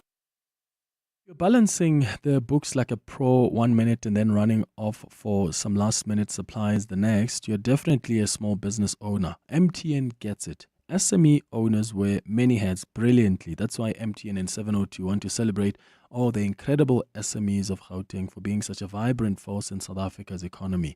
With the 702 Small Business Awards brought to you by MTN, because MTN is here to help SMEs make the moves they need to grow. Visit primemediaplus.com now. Enter your SME or nominate an awesome small business and they could be a finalist in the 702 Small Business Awards brought to you by MTN. Today, we make moves. T's and C's and more on primemediaplus.com. 702. The Clement Manyathela Show. Let's walk the talk. It's 22 minutes now before 11 o'clock. We're having a conversation this morning. In fact, it's part 2 of the conversation with the Statistician General, Risenga Maluleke. He joined us a couple of weeks ago, sharing some numbers with us around, some of the issues around migration, which we've touched on now. But the last time we spoke about just people who are leaving Limpopo, coming to Gauteng, but also how the provinces could perhaps also respond to that, which is a conversation that we continued. We've been talking so much about crime this morning, given what happened in Soshanguve with the patrollers that were killed. That number now we're hearing from Eyewitness News, it's risen to 6. And the Statistician General has been sharing some numbers with us around that and also the issue of illegal immigration. Here's some WhatsApp voice notes that have come through on 072 702 1702. Hi, Clement, and hello to the Statistician General. Try saying that twice. I just wanted to just challenge what he's saying a bit. I get that it is quite difficult for you to basically track illegal immigration. However, there are ways, I think, that government can implement to basically find out at least the numbers of who they are. I employ them to go and look at a system that is operated in Japan where you have to, as a resident who lives there, you have to go and register in the local municipality, quote unquote, and declare yourself. How come we don't have anything? How come we don't have anything similar? Thanks, Tulani from Brits. Thank you, Tulani. Oh, so you're saying in that country, people who were not born there, immigrants go to report themselves to the local municipality. But we do that through, when you get in at the border, you have to give the details. Isn't it, Mr. Maluleke? And of course, this is a work of the Border Management Authority and more Home Affairs than Stats SA. But any country that you get into, you go through immigration, you report who you are, why are you there. That's part of just collecting your information. Well, Tulani is talking about the ideal situation. That's how things should work. But things are not working as such. And I'll give a good example, not only for people that are coming from outside the country. How many people here in South Africa who were born and have lived here, who have moved from their neighborhood. We used to receive letters, whether it's in Tembisa or Soweto, and have moved to the suburbs, and they haven't changed their address in terms of receiving letters. So the whole issue of compliance is not there. And because you don't have a central database, look at how many people are having addresses. And I'll give you an example. When you register for electricity, you have an address. When you register for water reticulation, you have an address. You could say the municipality has that. But when we had postal services, which was responsible for addresses, you had an address. In the rural areas, even the plot where you stay in had to be registered by the Department of Agriculture. So you would find that people are sitting with about 4, 5, 6 addresses. So the fact that you don't have a central address system in the country is one issue. But that is not the responsibility of Stats SA. Our responsibility is to come to households and talk to people. Yeah. I want us to move to Social Security now. What kind of information? Because there was a debate just before the second budget was presented. Well, the budget that was presented, because the first one was postponed. And there was a lot of debate about whether or not you cut the SRD grant so that you save the money that government needs as additional revenue. What numbers are you able to share with us and information in as far as Social Security is concerned and the people who benefit from these social programs from government? Let us start by talking about poverty, because you need to start there. And whether was that the SRD has to be cut or not, it's not my remit to say that. My job is to measure. So let us look at how we measure poverty. We measure poverty with 3 lines. The food poverty line, and the lower bound poverty line, and upper bound. Food poverty line is that anyone who's below that line or that amount will remain vulnerable to hunger. And the lower bound is that people have to choose between food and non-food items. And then the upper bound is where they can choose some luxuries, basic luxuries, whether they need to have a cell phone or what, or clothes instead of just buying basic things like food. The last time we released numbers is in 2015, and it was saying 25% of the population is what is below the food poverty line. We will release numbers later in June or July this year. 40% of the people were below the lower bound poverty line, and that's what we track in terms of our National Development Plan. That's 40% of 40%. our population? Our population is below the food poverty line.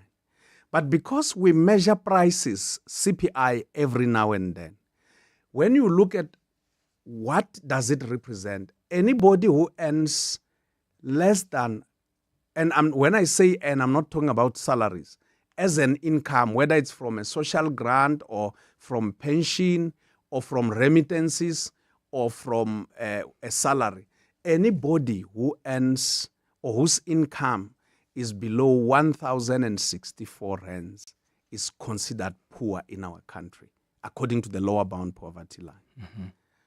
So then we come to household benefits and individual benefits, whether it's grants, it's SRDs, or it's pension. And the grants include those that are given to people under 18 who are considered to be poor.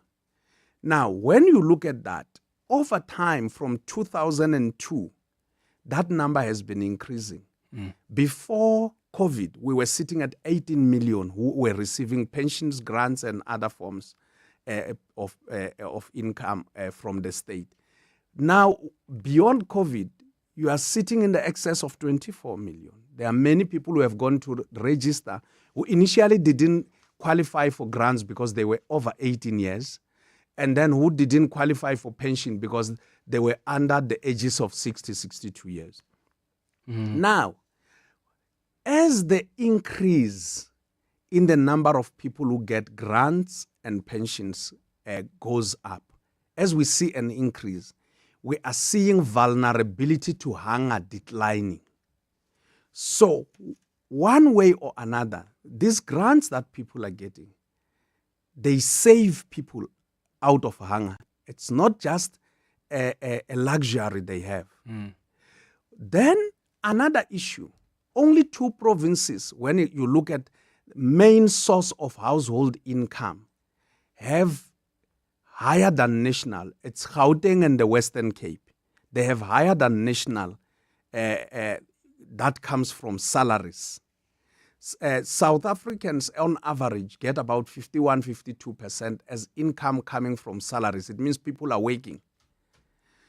These 2 provinces are higher than national income. The others are lower than national household income on average.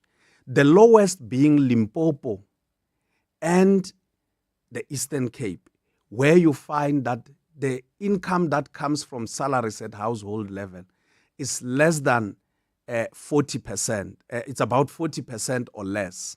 The lowest being in the Eastern Cape, which means that the other income people get is from grants, SRDs, as well as pensions and remittances.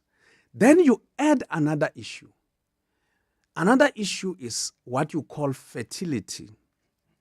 Fertility is the number of live births born of a woman in her lifetime. We don't use men as a measure of fertility because men are never a reliable indicator of fertility. You will never know how many children they have had until you attend their funeral. That's true. So the fertility is highest in Eastern Cape and Limpopo. And then now, this money that you get in the form of grants that is saving people out of hunger goes to those children because the fertility is high. Remember, these are the 2 provinces that have low 40% or less in terms of income from salaries. Yeah.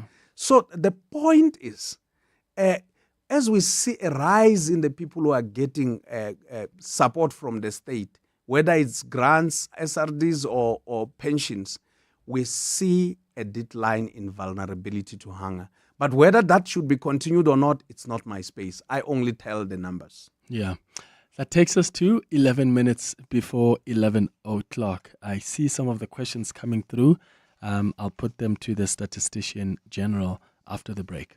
The Midday Report. Weekdays, 12 to 1. I offered some of my orange melon to Karabo. And what did you say to me? It's a white thing. Apparently, orange melon is a white thing. Yeah, you only get it at Woolworths, not at ShopRite. I did a survey. The only black person who was like, this is a melon, it was Mawande, which I'm not surprised. Hi, Mandy. Nani here. Those people in the studio shouldn't make you feel otherwise. Orange melon has always been available. I grew up in the township and we had it. We called it span speck. It's not a Malonga thing. The Midday Report with Mandy Wiener. 12 to 1 on 702. 702.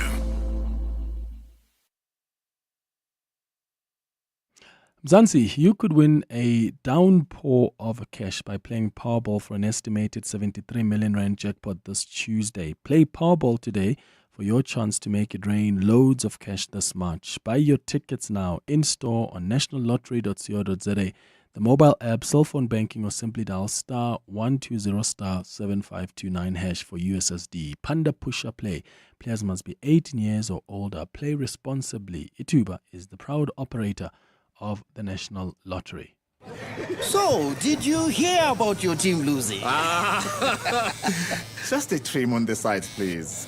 And there you go. Fabulous as always. Same time next week? Oh, indeed. Meet our audience. They're cutting their hair, working, living their lives, sharing stories, and always listening. So if you're going to interrupt them, it better be good. Prime Media Broadcasting Sales. We help you connect with every fantastic, quirky, and exciting individual in our audience, from the barbershop to the boardroom. Let's make sure your brand is heard. Contact us at advertise@primemedia.co.za today. Elevate your flying experience with Lift Premium. Enjoy even more space, comfort, and convenience with priority boarding, extra baggage allowance, and complimentary lounge access. Visit lift.co.za today.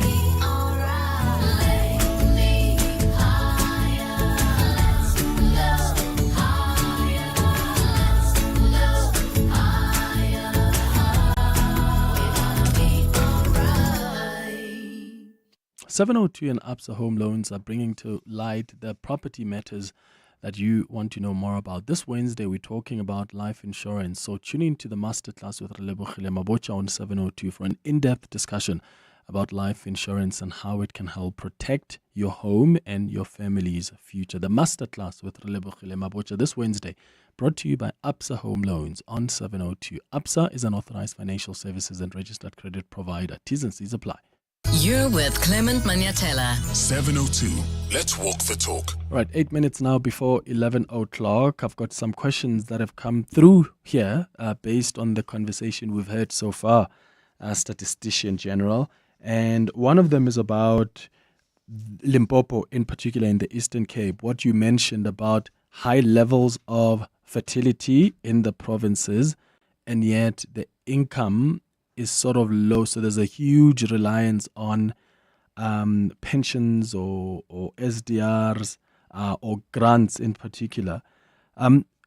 When these people are, because if there's high fertility, I mean, if there are many kids that are being born, is the cushion then being the grants that are being received from government, how they're able to take care of those kids? Because sometimes it gets to a point where, yes, you may have 3 kids and you're receiving grants from the government, but you've got the child that's in university. So most of that money ends up going to taking care of the older child, maybe who is at college, and not so much on the kids themselves who are receiving the grants. So are the grants cushioning the people who are bringing children, especially in these 2 provinces where the fertility is high? I think is what this listener is asking about.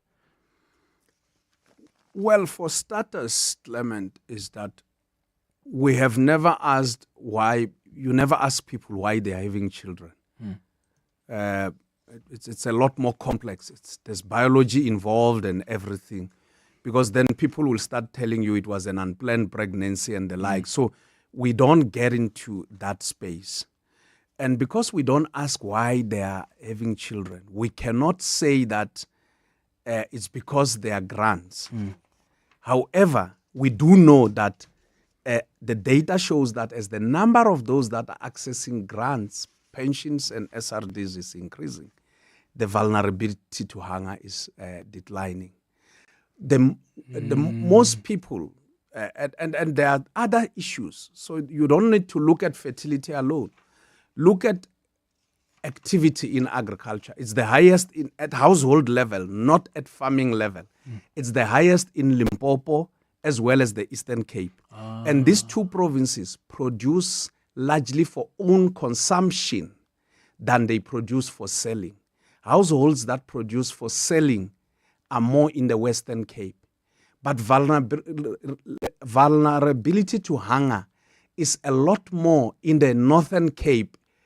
So while fertility is high in the Eastern Cape and Limpopo, because they produce their own food, they are not as vulnerable as you see in the Northern Cape. So you have to bring in a whole host of numbers to look at the picture holistically. But I can't say it's due to grants. However, they provide a cushion because people are actually much more out of vulnerability to hunger. Yeah. And then another question was about also on the high levels of fertility in Limpopo and the Eastern Cape. Are there consequences of that when you look at the numbers and our population and even our economic growth? Do we need, more and more children to be born? Is there an impact on the economy when we have more being born or when we have less being born? According to demographic theory, you need fertility to be low. You need to be having the number of children to be low. And number of children that are born to be low, but not very low. Because, like in China. Yeah, because if it's very low, your population won't grow. And you look at China. China is being overtaken by India. China was the most populous country in the world, but it's being overtaken by India because fertility is still high in India, whereas in China it was controlled for quite some time, one-child policy.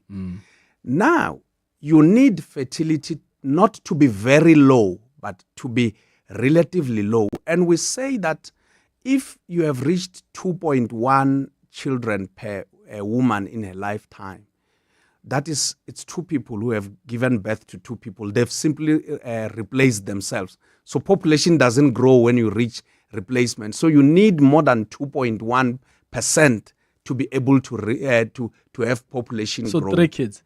Well, not on average, it must be more than 2.1. Some will have 3, some will have 1, some will have 2. When you take the averages, it will be more than 2.1. Okay. So now, fertility must be low, and then mortality must be low as well. You need to have less people dying, and then after that, you need to have people working so that they can earn. That is when a country gains what we call a demographic dividend. That is, you have people born to replace those that are dying. However, you have enough people to work in the future for productivity to be there. And when they end, they will have savings that will take them forward. That is what you see at some stage. You have seen it with some countries like Japan. But Japan is facing low fertility. Europe is facing low fertility. That's why now they are actually recruiting from Africa, because as Africa, we still have high fertility. How are they recruiting from us? No, they are recruiting, including from South Africa. They are recruiting young people to go and work in their countries. Almost every family member will tell you, every person will tell you they know a family member who works in Europe. In Europe, somewhere. yeah. So now we have 1.1 million children born per annum. We have about 500,000 people dying per annum. So you have enough births, and not still, our deaths are still high, about 543,000 almost. However, fertility in Gauteng and the Western Cape is less than 1.8%. And 50% of people who come from outside South Africa choose Gauteng as their destination. Yeah, okay. Fascinating. Mr. Risenga Maluleke, thank you so much for coming through and coming back. We'll bother you again in a couple of months to come chat to us. Maybe we can touch then on mortality rates and what the numbers are showing us. That's the Statistician General, Risenga Maluleke. It's 11:11. The sweetest hunt is finally here. But you don't need to search far and wide. Let Dis-Chem's best Easter buys hop straight into your basket. From nostalgic beacon marshmallows to the delicious Lindt Gold Bunny. Whether you're planning an epic egg hunt or just treating yourself, we've got everything you need to sweeten your celebrations. Enjoy better value on our Easter offers, valid until 20 April at Dis-Chem pharmacies. Better health starts here. Hollywood Bets has South Africa's largest online gaming selection, where you can experience over 2,000 games on one site. Open your exclusive invite to a land of adventures, treasures, and gaming pleasures with our epic Spina Zonke slots. Go from acing the board in Monopoly Megaways to enjoying a festival of fun in Sweet Bonanza, plus so much more. So what are you waiting for? Explore our range and you could roll into dazzling riches. Hollywood Bets. It's more fun to spin with us. T's and C's apply. Hollywood Sportsbook is a licensed betting operator. Hollywood Bets supports responsible gambling. No persons under the age of 18 years are permitted to gamble. Winners know when to stop. South African Responsible Gambling Foundation toll-free counseling line 0800 006 008 or WhatsApp help to 076 675 0710. Dear Journal, day 4642 of trying to be an adult. I miss when being a millennial meant I was young, dumb, and broke. Now, it just means I'm old, out of touch, and you guessed it, still broke. Aggressively realizing your age? Get covered at pineapple.co.za. It's simple and like 19 Rand a day, so it's 100% the insurance for you. Underwritten by Old Mutual Alternative Risk Transfer Insurer Limited, licensed non-life insurer and authorized FSP. Premiums are risk profile dependent. Let's face it, in this country, small business owners wear many hats, and they wear them brilliantly. That's why MTN and 702 want to tip our hats to all the incredible SMEs of Gauteng for being such a valuable part of our communities and a vibrant force in SA's economy.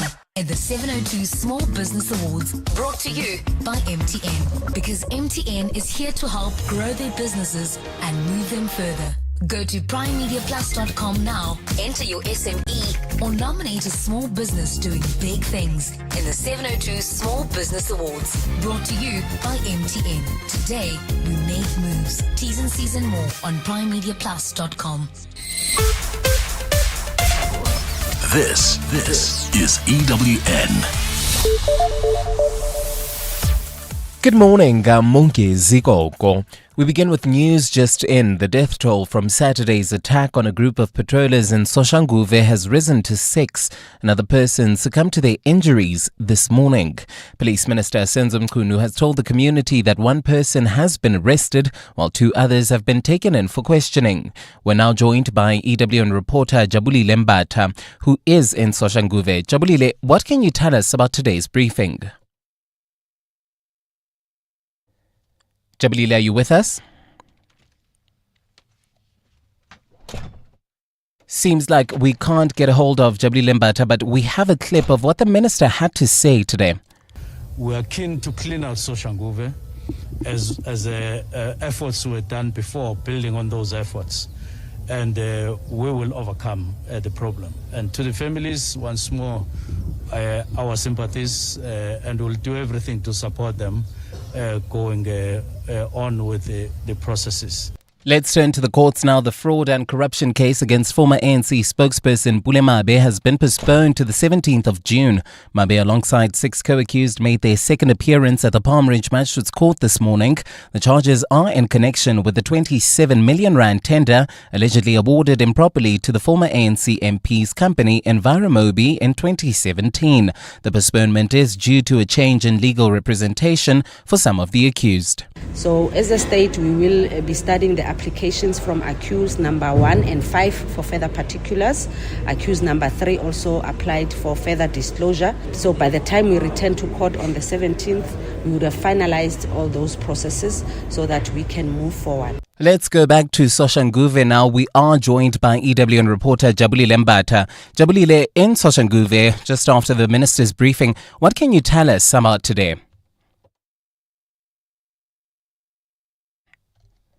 Jabulile, are you on the line? Well, it seems as though we've lost Jabulile once again. Our apologies. We'll get her back in our later bulletins. Let's go to this now. Almost 20 years since same-sex marriage was legalized in South Africa, religious leaders in the Eastern Cape are still vehemently opposed to it. During a public hearing on the new marriages bill in Umtata yesterday, many residents said while they are mostly in support of the aims of the proposed legislation, they do not believe same-sex unions should be included. The bill aims to consolidate the 3 existing marriage laws into one, including same-sex marriages which are currently governed by the Civil Union Act. Lindsay Dentlinger reports. While Mthatha residents debated increasing the legal age for marriage above 18 and whether the proposed law should also cover polygamous marriages, it was same-sex marriages that raised the most opposition. Religious leaders say they don't want to be put in the position of refusing to marry same-sex couples because it's not in line with their beliefs. I'm totally against the same-sex marriage. The issue of same-sex marriages, it gives us a problem even in the congregation that we lead. But a representative of advocacy group Sonke Social Change said the LGBTQIA community is pleased Parliament is considering them. In the communities, we are not accepted because you'll find out that the religious leaders will always quote the Bible. Home Affairs Department legal advisor Moses Malakate pointed out that rights enshrined in the Constitution could not be accorded to some and not others. The provincial hearings continue in Komani today. Lindsay Dentlinger, Eyewitness News. In the Western Cape, SASSA says there are more than 119,000 social grant beneficiaries who still need to replace their gold cards in the province.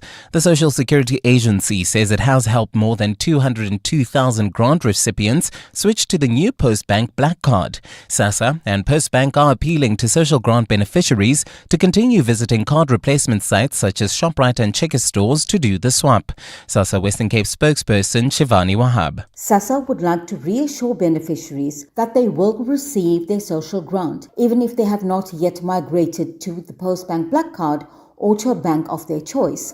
But they would receive their social grant through an alternative payment method at post office counters.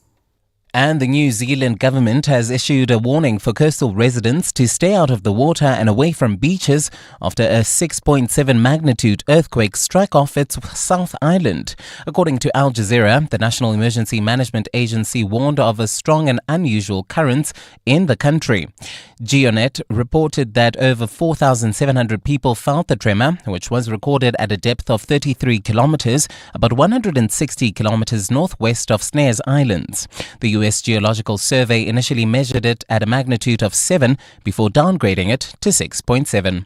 Gold is trading at $3,012.84 an ounce. The rand is at 18.32 to the dollar, 23.53 to the pound, 19.67 to the euro. Brent crude oil is at $72.98 a barrel. In Alberton, you can still expect some delays on the R59 southbound. That's between the Reading Interchange and Swartkopies. And in the Joburg CBD, there's slow-moving traffic. M1 North between the Crown Interchange and Empire Road. A partly cloudy day in Gauteng today with isolated showers and thundershowers expected. Joburg is at a low of 17 degrees and peaks at a high of 27. Pretoria 18 and 28. Vereniging 17, also reaching highs of 28 degrees. The top story in Eyewitness News this hour. It's news just in. The death toll from Saturday's attack on a group of patrollers in Soshanguve has risen to 6. EWN, in touch, in tune and independent. For the latest, visit ewn.co.za or download the EWN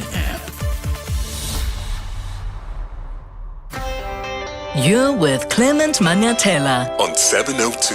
Let's walk the talk. Streaming on the Prime Media Plus app. DSTV channel 856, 92.7 and 106 FM. 8 minutes after 11 o'clock. Dumelang, welcome to the third and final hour of the Clement Manyathela Show. Thank you for staying with us here on 702, and thank you for your questions in that fascinating conversation with the Statistician General. It's always interesting to hear the numbers, right? Whether when we talk about poverty, when we talk about crime, because it's those numbers that government uses to respond to even social programs. As we spoke about social security towards the end of that conversation. But there's just so much to discuss with the Statistician General. I told him maybe we'll come visit his office one of these days and do a live broadcast from there and focus the 3 hours of the show just going through those numbers and information, because I think it's important that as citizens we understand those numbers. It's not just government that needs them for planning. I think it is to our benefit that we also know about our social security, that we know about poverty, and we just don't know about the percentage and of poverty levels, but we know about what are the driving forces and influences behind that. It's 10 minutes now after 11 o'clock. Time for a quick conversation with the Gauteng Development Agency, growing Gauteng together, before we get into our World of Work feature. You're with Clement Manyathela. 702. Now, we're going to tell you about the Gauteng Investment Conference, which will be taking place on the 3rd of April. This is a key initiative under the Gauteng Province's GGT 2030 vision, focusing on driving economic development and promoting Gauteng as Africa's economic hub. So the province is setting out to secure about 300 billion rand in commitments at the conference as part of its greater goal of attracting 800 billion rand in investment over the next 3 years. We've got Saki Zamxaka, who is the acting group CEO at the Gauteng Growth and Development Agency, joining us in studio. Saki, thank you so much for making time for us. Good morning. Good morning. Thank you, Clement. Tell us more about this investment conference. before we talk about how people are going to participate, what are you intending to achieve? Thank you, Clement. As you said, there's the numerical target of 300 billion, which is investments we want announced as commitments that are made to the economy. But why 300 billion? We have currently investments as percentage of GDP in South Africa at about 15%. We know that they need to be at above 20 to 25% for them to yield the kind of growth that we need. And what do those investments mean in real terms? It's people who are setting up factories in Gauteng, it's infrastructure, Transnet. We had the Commissioner of the Revenue Services as an example saying with Transnet's challenges on logistics, it's costing the economy between 2 and 3% growth per annum. So when Transnet does that, mines can now plan how they're going to take their commodities to the ports and get them out of the country, and we may earn money out of it. So we want those projects to happen. So for us, the investment conference, we focus on the day, which is the 3rd of April, but there's a lot of work happening before the conference and post the conference in making sure those investments actually do materialize. Yeah, and when you look at where the investment opportunities are happening, what are the growth sectors you're looking at? It's actually been very interesting. One, post-COVID, tourism has been growing in South Africa. So we're looking at hospitality and tourism as a big sector that's going to grow. Mining still is very important for the country. Gold mining is not growing, but the rest of the other mines are growing. Most of it not in Gauteng, but a lot of those companies are headquartered here. Data centers is another area that's actually been growing a lot. People are looking at the continent to cloud services and many other things that require data centers, and these are billions of rands per project. I mean, we have one Equinix, for example, which was a 3 billion project at Guruleni that got launched late last year. So those are things that are happening in the economy where there's been a lot of growth. Yeah, I know the Gauteng government. I know last when I spoke to the Premier, he spoke of plans to reduce red tape. But when we talk about investments and we talk about companies that want to invest, one of the concerns that come up is that red tape. It's just so difficult to do business with government. How much progress is being made to just deal particularly with that? So just not far from where your offices are, 1 Centton Drive, we have what we call Invest SA, which is an office that actually does that. We have DTIC there, we have Home Affairs, we have municipalities, we have ESCOM. So we deal a lot with the foreign business chambers because those typically are the people who, where do we go? We want a construction permit, we want a water use license, we want ESCOM permit. You know, how do we deal with it? For example, these data centers, two very important things in them is availability of energy, because typically their commitments to their clients is 99.9% availability anytime. They can't afford to have downtime, and they sometimes need water for cooling. But, you know, how long does that take? Where do you go to? And those are the things that we do facilitate. So there's basically a center dedicated to that. But sometimes it's not even things that big. It's basic things like visas. You want to come to South Africa and your visa takes long. Or you are relocating to South Africa, you're getting a visa, but your partner is not getting a visa. So those are the things that we try and resolve them. Yeah, and at this conference, are you looking at showcasing, I suppose, the key role that Gauteng can play? Or are you also looking at the continent as a whole? The continent is important to us because, I mean, a lot of growth for South Africa is going to partly be expansion of our companies to the rest of the continent. Our airport, OR Tambo, is still the most connected in the continent. So anyone who wants to do business in the continent, it's easy for them to connect with Johannesburg. So yes, in the conference, we are looking beyond just South Africa, the continent and rest of the world. Yeah. How do people participate at the conference on the 3rd of April? We have targeted about 400 people to attend. We've sent invitations to investors, business chambers, and the people that we want generally to attend. But those who are interested can go to the Gauteng Growth and Development Agency website and then register on it. But generally, we've brought people who are investors or are planning to invest, because we want out of the conference to showcase what is happening, but also resolve challenges to those who want to invest. Yeah, and any achievements that you are able to share with our listeners, are there any tangible outcomes that have been achieved to date and that demonstrate how, I suppose, the province has consistently attracted significant public and private investments?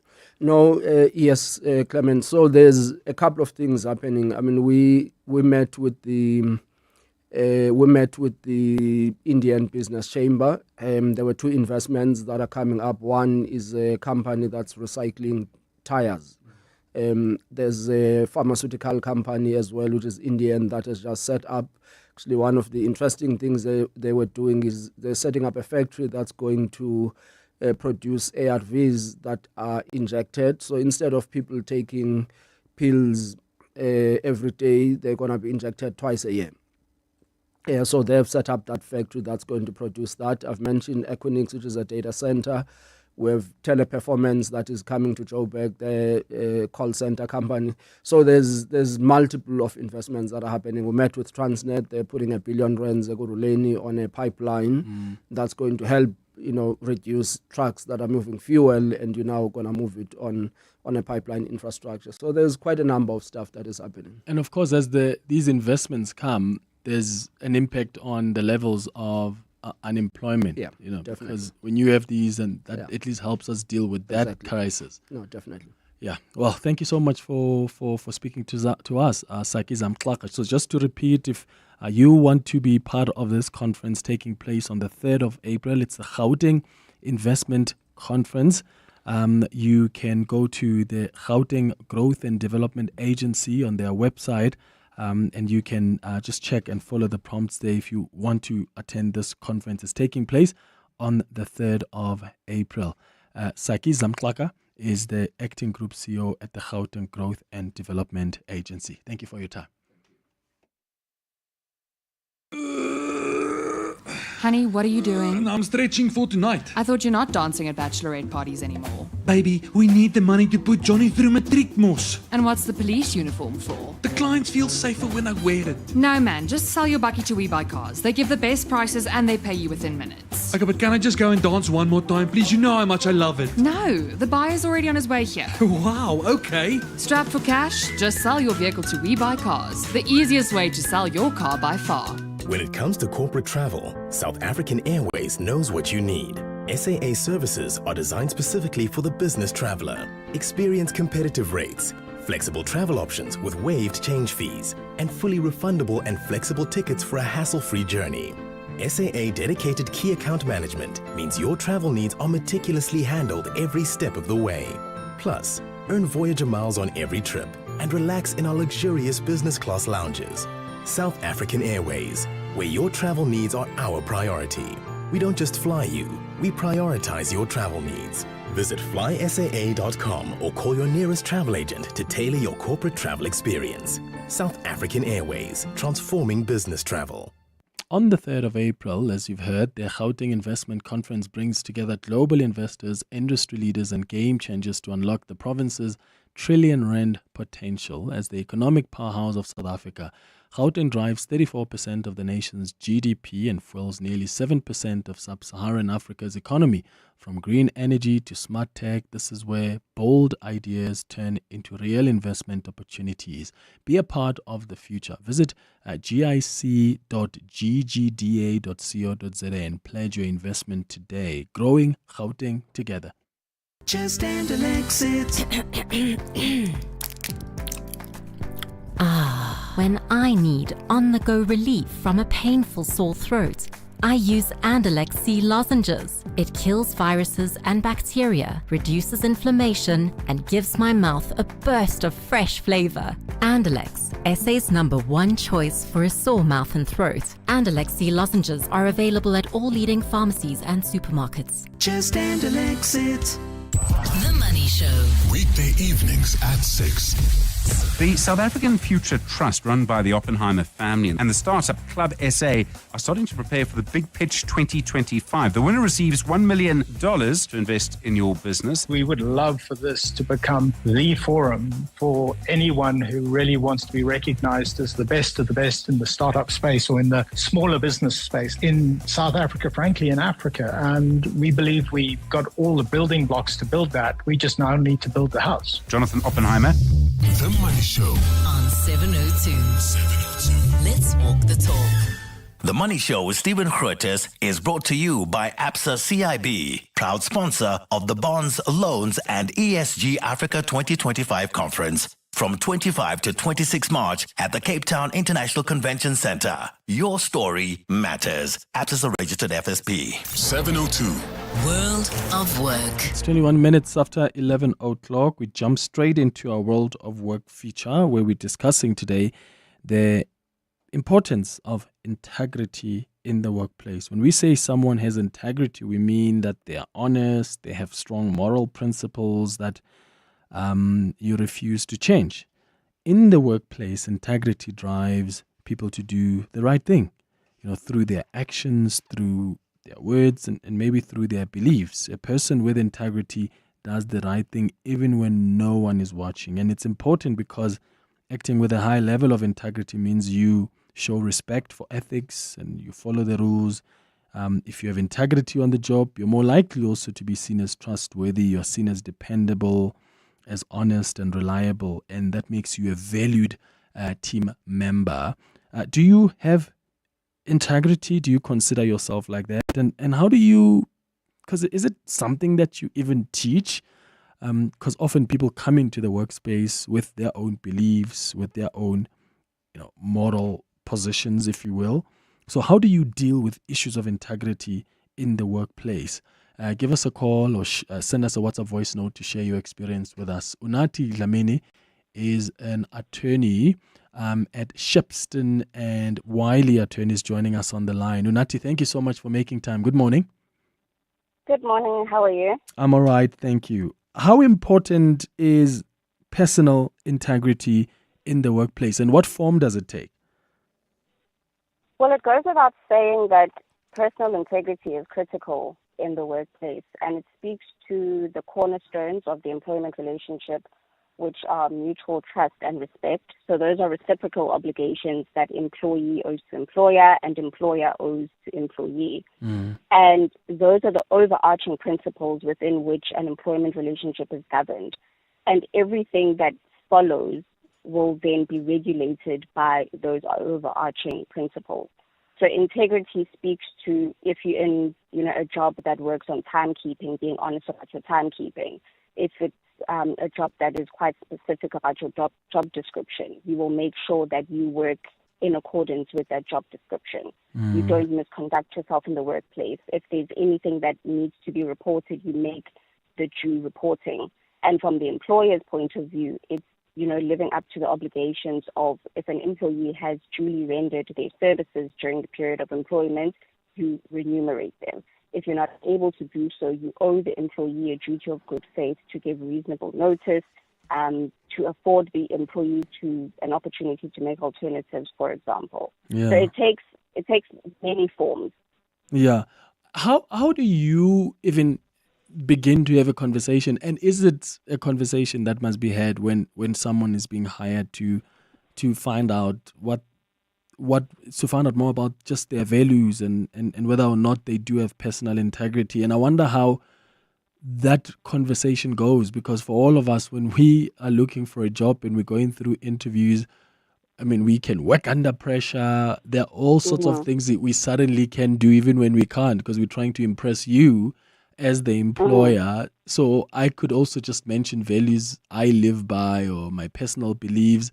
I can assure you I've got personal integrity until, of course, something happens in the company that may or may not have huge consequences for the business. So how do employers just make sure that they're also hiring people that are not just lying and trying to appease them when they talk about their integrity and values, but they're confident they live by them? Yeah. So from an employer's perspective, integrity would start from the interview stage. So, doing the checks and balances to ensure that, on the face of it, there are no misrepresentations regarding qualifications of this particular employee or potential employee.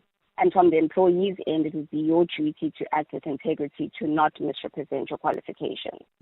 In terms of, the personal values, the ethos that an individual may hold, that doesn't necessarily play a part in the workplace up and until it affects your productivity and it affects another employee. So, I think what's important is distinguishing your personal arena from the workplace. In the workplace, I can have, an ethos that I'm part of the 5 a.m. club. That may not be required within my workplace, but it's my ethos that I'm part of that 5 a.m. work club. Now, up until it affects another employee, if it doesn't harm my productivity in the workplace, it doesn't harm how I carry out my duty, it doesn't harm any other colleague that I'm, in the vicinity of, then that's fine. So the employer only really needs to step in up until it affects, essentially the business, your viability, the productivity as the employee. So personal integrity, again, it'll circle back to those cornerstones of the employer is looking for someone that they can trust, that they can respect, and that is also willing to reciprocate those obligations and that they can rely on. Because ultimately, when you're employed to do a job, And I think the other, very important thing to keep in mind is when you're entering a workplace, you're not entering to make friends. That's not what a business is there for. You're there to render services based on your skills and your qualifications, and the employer will then remunerate you. That's essentially what employment is about. Yeah. And what about just company culture as well? Because I imagine that can also have an influence on just people's behaviors and in just what values they follow. I mean, if I join a company where I can see there's a lot of unethical things, being done, a lot of people lack integrity, or maybe even the leadership doesn't act against people who don't have integrity or have acted in unethical ways, that can affect me. So how important is it for employers to ensure that that company culture is in line with the personal integrity they want, their employees to possess? Well, in terms of the law, Clement, employers have, quite stringent reporting procedures that they need to follow. There's a lot of organizations that companies have to, declare to. And that's also regulated by different legislation, Employment Equity Acts, Occupational Health and Safety, and the like. So when we're dealing with, let's say company A, and they are duly making the reporting, duly making the declarations that they need to, the company culture is work hard, give of your best, and you will be, remunerated if possible, if the company can afford it. There's a performance bonus or whatever the case may be. That's generally the company culture. Yeah. As an employee, what becomes important for you to remember is when you enter the domain of a workplace, you have signed an employment contract. Now, I'm distinguishing, situations from you as an employee witnessing acts of, criminality that you would then, need to report, or you may need to make what we call a protected disclosure. Those are obviously extreme cases. I'm talking about if the company culture is, during lunch, everyone takes a walk and you don't subscribe to that. If you've signed a contract and part of that contract says that during your lunch hour, you will take a walk with the team unless there is an extenuating reason as to why you can't, then that becomes part of your expectations as an employee.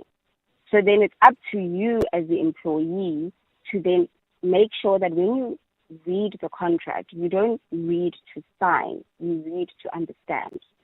And that's what a lot of people don't do, because then it becomes too late by the time you've signed a contract and then you want to, sort of pull back and say, oh, but I don't subscribe to this, I don't particularly like this clause. Because by that time, the employer will have no choice but to say, when you signed this contract, you signed freely and voluntarily. There was no duress that we, imposed upon you. So that's something that you need to take into consideration as an individual. Yeah. Is, as I'm signing this contract, A, have I read all of the terms and conditions? Have I read with understanding? If I don't understand anything, have I made need to ask someone? Because that's another thing that is, part and parcel of the employment relationship, is employers are expected in terms of law to, as far as reasonably possible, to make sure that whoever is signing the agreement understands what they're signing, so that you avoid situations down the line where there's misalignment of values, misalignment of, principles and the rest of it. Yeah, Unathi, thank you so much for making time for us. I hope you've inspired also other people to remember how important personal integrity is. This is what's central to really you and who you are, and it's important to remember that even when you are in the workplace and even when people are not watching. Unathi Dlamini is the attorney at Shepstone and Wylie Attorneys. It's 11:31. Maki has the latest in Eyewitness News headlines. Good morning. Thanks, Clement. Good morning. We continue with developments coming from Pretoria. One suspect has been arrested while 2 others have been taken in for questioning in relation to the deadly shooting of 6 community safety patrollers in Soshanguve. The group was shot and stoned to death during clashes with suspected criminals at the Merimi informal settlement over the weekend. The death toll increased to 6 today after another victim succumbed to their injuries. President Cyril Ramaphosa has bemoaned the spectre of South African nurses moving abroad while the country faces a nursing shortage. Ramaphosa has been speaking at the Democratic Nursing Organization of South Africa's 9th Congress, currently taking place at the Birchwood Hotel in Boksburg. The 3-day conference is set to deliberate a number of issues affecting nurses in the healthcare sector. And the KwaZulu-Natal Provincial Treasury has tabled 158 billion rand for the 2025-2026 financial year. Finance MEC Francois Rogers tabled the budget this morning. This is the first budget under the province's coalition government of provincial unity. Those are the headlines. This Eyewitness News and more at midday or as it happens. EWN Traffic. This EWN Traffic is brought to you by cars.co.za. Let's find what moves you. Karabo, how are we looking on the roads? Well, at this stage in the Alberton area, heading towards Vereeniging, expect delays R59 southbound between the Reading Interchange and Swartkopies.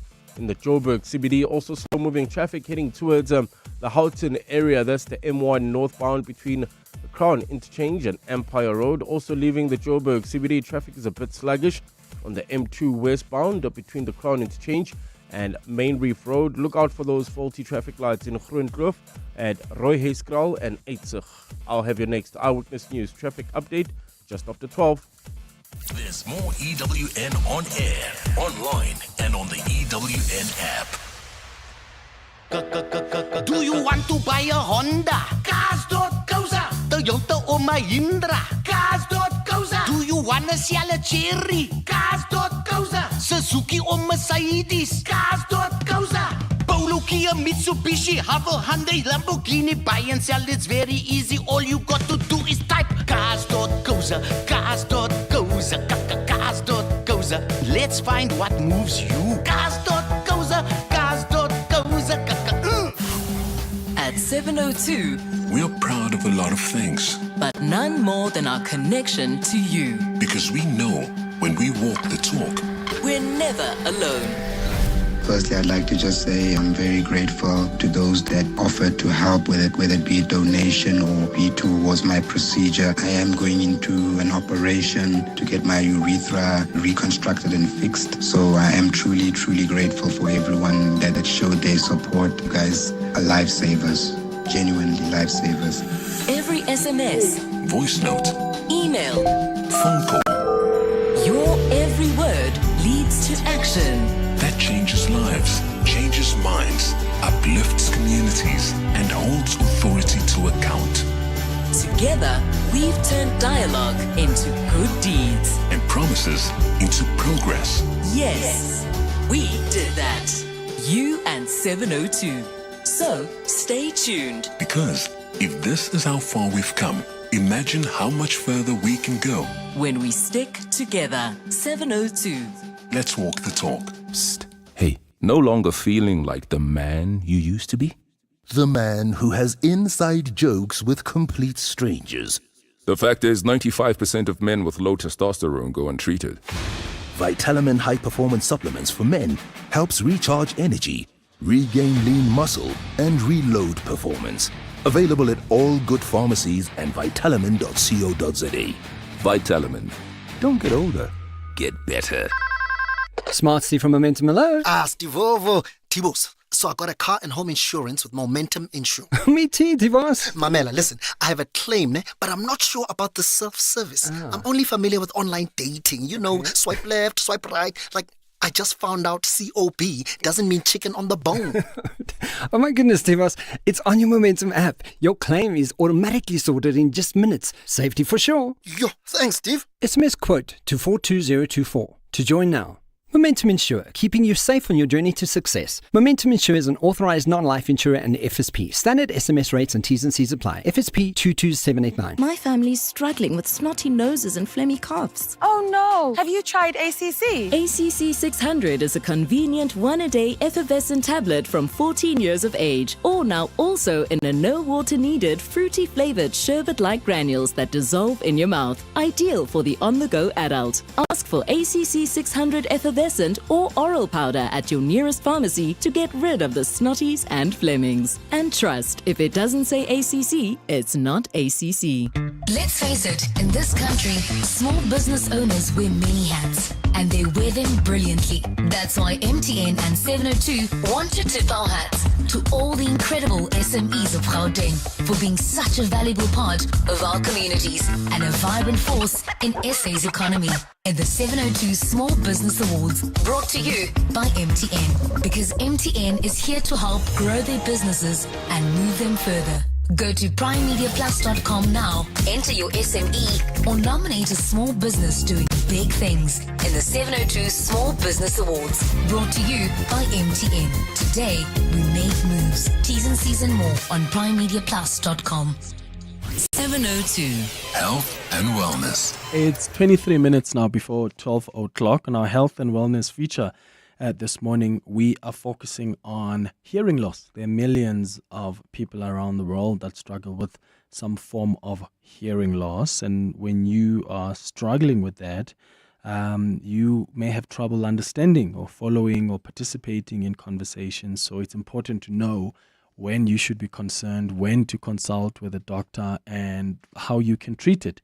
We've invited Tanya Hanekom, who is an audiologist, who is in studio with us to discuss hearing loss. If you've got some questions, maybe you have had issues with it, or someone in your family has, and you want to know, how do we go about this? How do we treat it? You can give us a call on 011-883-0702 or send a WhatsApp on 072-702-1702. Tanya, welcome to the show. Thank you for making time for us. Thank you so much for having me.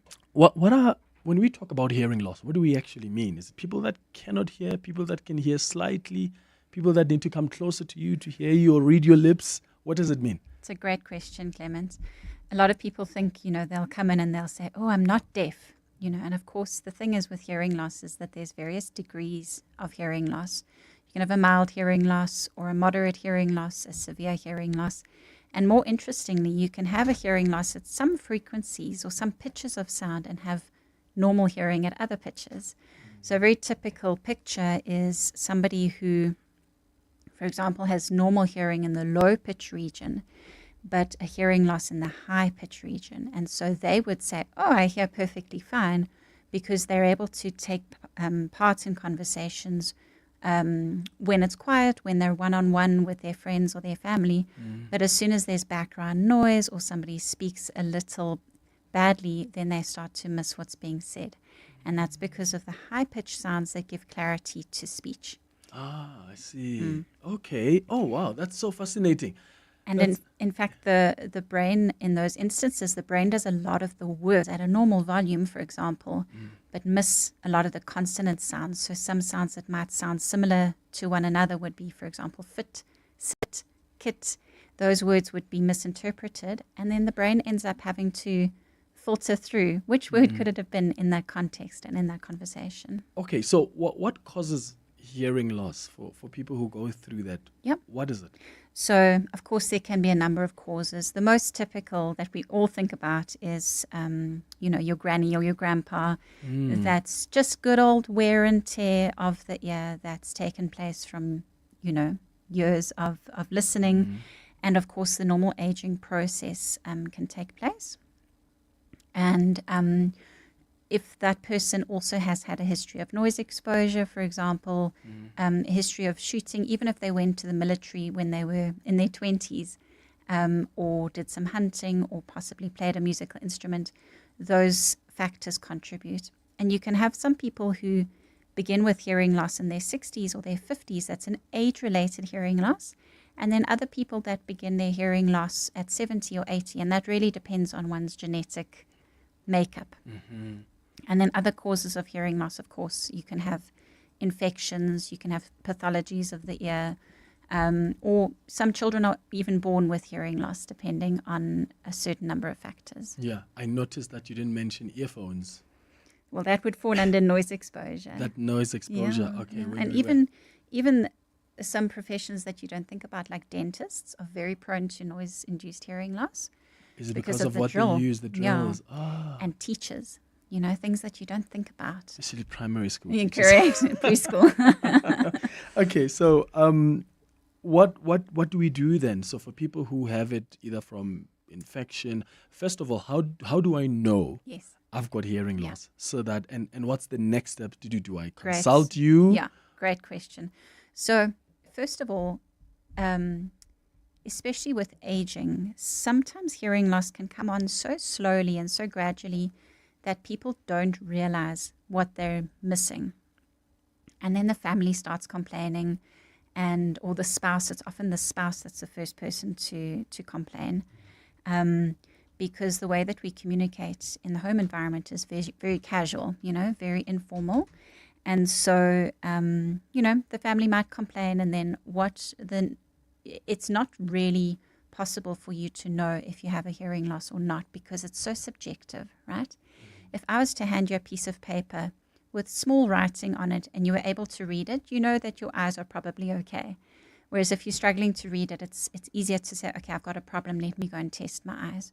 When it comes to hearing, it's very subjective. Maybe that person's mumbling, maybe there's some background noise, maybe I'm just not concentrating, maybe it's selective hearing. So what's really nice is to actually have your hearing tested, even if you're not concerned. It's a great idea, at least, have a baseline hearing test, because it's a fascinating process. And then you know what your hearing status is. And the concept is really, it's a good idea to have an audiologist, to know your audiologist before you need them. Take the time, make an appointment. And you don't need to go through a GP. You don't need to see a specialist doctor. An audiologist is a hearing healthcare professional. You can book with them directly, and they will look in the ears. And should I tell you the rest of the process, what you'd expect in a consultation? We'll get to that a bit later. I want to bring in some of our listeners who've got some questions here, some inputs as well on 011-883-0702, WhatsApps on 072-702-1702. In fact, let me start with this message from Farouk, who says, I have a problem when my wife does not face me. I don't hear her so well. If she speaks talking softly, I don't hear her, but I hear clearly on radio and TV and talking face to face. But if you are behind me, I don't hear you so clearly. Yeah, so that's quite typical of what I was explaining, that one's spouse is often the first one to pick up that you're not hearing, because if you're in a business meeting or even with friends, it's quite formal. The way that you communicate, you're face to face, you're making eye contact, you're communicating clearly. When you're talking at home, it's very casual. It's a very familiar way of talking. You might be speaking across the room to someone. You might be mumbling half a thought in their general direction. And that's where we often see a breakdown of communication, where I would recommend this listener to have a hearing test, because he might find that there's some sort of mild hearing loss, where it's only certain situations, certain circumstances that he struggles, but in other circumstances he's actually able to compensate. Okay. And as I said, the brain then does the work for the ears. Yeah. And if you're not attending to this, especially when there are early signs, could it get to a point where you have like complete loss of hearing? So yeah, hearing loss does tend to progress. It does tend to get worse. That's the general direction. If your hearing loss is going to change over time, it's going to change. You know, it's inevitable. However, the sooner you take action for hearing loss, the better in terms of your brain health and in terms of sustaining the normal processing of sound in your brain. Yeah, okay. I'm going to ask you to wear your headphones. Tanya, we're going to play some WhatsApp voice notes that have come through. Hi, I'd like to know if there is any cure or relief for a condition known as tinnitus. Thank you. Yeah. That's great. Yeah. Thank you for the voice notes. So tinnitus is a very, very common condition.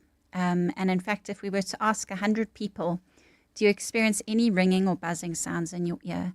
90% of them would say, yes, I do sometimes. Typically, tinnitus can be ringing, buzzing, a shushing. Some people say it sounds like cicada beetles. And typically, tinnitus is more noticeable if you have hearing loss. We like to say it's like a candle in a dark room. If the room is dark, the candle is more noticeable. If you switch on the lights, the candle is still there, but it fades away. So if you have hearing loss, it is in fact the easiest way to manage tinnitus is to treat your hearing loss with hearing aids. And the benefit from it is that the tinnitus then fades into the background. Another important thing is not to react to the tinnitus in a very emotional way, because it tells your brain that it's important to listen to it, and it can create a bit of a cycle where your brain pays more and more attention to the tinnitus over time. Okay. Here's another WhatsApp voice note. Hi, Clement. Will you please ask Dr. Hanekom for me? So I realized that with my hearing, I hear perfectly normal. But however, when I'm in areas like in a club, I see my friends, they're sitting all together and they can hear each other perfectly well. Or in a loud restaurant, they can hear each other perfectly well. However, I can't hear anything. It's just noise in my ears. Yeah. So that's one.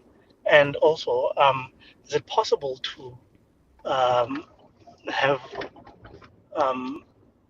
hearing loss in just one of the ears? I don't think I hear equally. Thank you. Max from Centurion. Great questions, Max. Thank you. Tanya? Thanks, Max. To answer your second question first, it is definitely possible to have hearing loss in one ear or the other. Typically, we expect hearing to be the same in each ear. And if you have a hearing loss in one ear more than the other, it's definitely worth having that checked out by an audiologist. And they could refer you then on to an ENT, which is an ear, nose and throat specialist, which is a specialist doctor who looks at medical conditions of the ear. And, if you do experience a bit of hearing loss in one ear or the other, that can also contribute to your difficulty, Max, in hearing in background noise. Some people can hear just fine when it's quiet, but only have difficulty in background noise. And that can be related to hearing loss itself, or it can be the way that the brain processes information. Some people are better at processing speech in noise than other people. And in fact, it is a skill that can be improved on through a process of auditory training, which certain audiologists do offer. Okay. It's 11 minutes now before 12 o'clock. After the break, we'll take more of your questions. You can call us or send us a WhatsApp voice note. Hi, I'm Lewis Hamilton. Victory demands everything, but the journey is never solo. My team carves the way, data and innovation are my compass. This is how today's champions are made. Drive your success and trade like a champion. CFI, a global leading broker now in South Africa. Access over 15,000 instruments, advanced trading tools, 24/7 support, and superior trading services. Visit cfi.trade today. CFI Financial is an authorized financial services provider. CFI, empower yourself. Do not be fooled. Smoking kills. Across the globe, more than 8 million people die of tobacco-related diseases every year. During the broadcast of this radio advert, which is only 60 seconds, 16 people would have died from tobacco. Quit smoking and vaping. If you cannot resist this lethal habit, please protect non-smokers and children. Do not smoke or vape in public places or near children. Inhaling any tobacco product, whether through smoking or vaping, can cause cancer, birth defects, heart, lung, and oral diseases. All tobacco and related products are harmful to your health. This message is brought to you by the National Department of Health. Did you know that where markets are concerned, it's not easy to detect the difference between objective and subjective reality, or between reality and fantasy? The business's view of the consumer has serious bottom-line implications. At Plus 94 Research, we help businesses cut through the uncertainty by gathering and processing real consumer intelligence through advanced scientific research methodologies. Plus 94 Research, the science of decision-making. 702 and Absa Home Loans are bringing to light the property matters you want to know more about. This Wednesday, we're talking about life insurance. So tune into the masterclass with Relebohile Mabocha on 702 for an in-depth discussion about life insurance and how it can help protect your home and your family's future. The masterclass with Relebohile Mabocha this Wednesday, brought to you by Absa Home Loans on 702. Absa is an authorized financial services and registered credit provider. T's and C's apply. 702. Health and wellness. 8 minutes before 12 o'clock. This is our health and wellness feature that we're wrapping up, focusing on hearing loss. Tanya Hanekom is an audiologist who has been guiding us through this conversation. A few questions coming through here, Tanya. One person says, "Hi, Clement. I can't talk on the phone if the radio or TV is on in the background. Is that a concentration or a distraction issue, or could it be a hearing issue?" That's a question from Sidi. Thank you. It could be either or both. I would always say, start with a baseline hearing test. If hearing is normal, you can look at auditory processing. If auditory processing is normal, then it's probably attention. But really just to manage that in the meantime.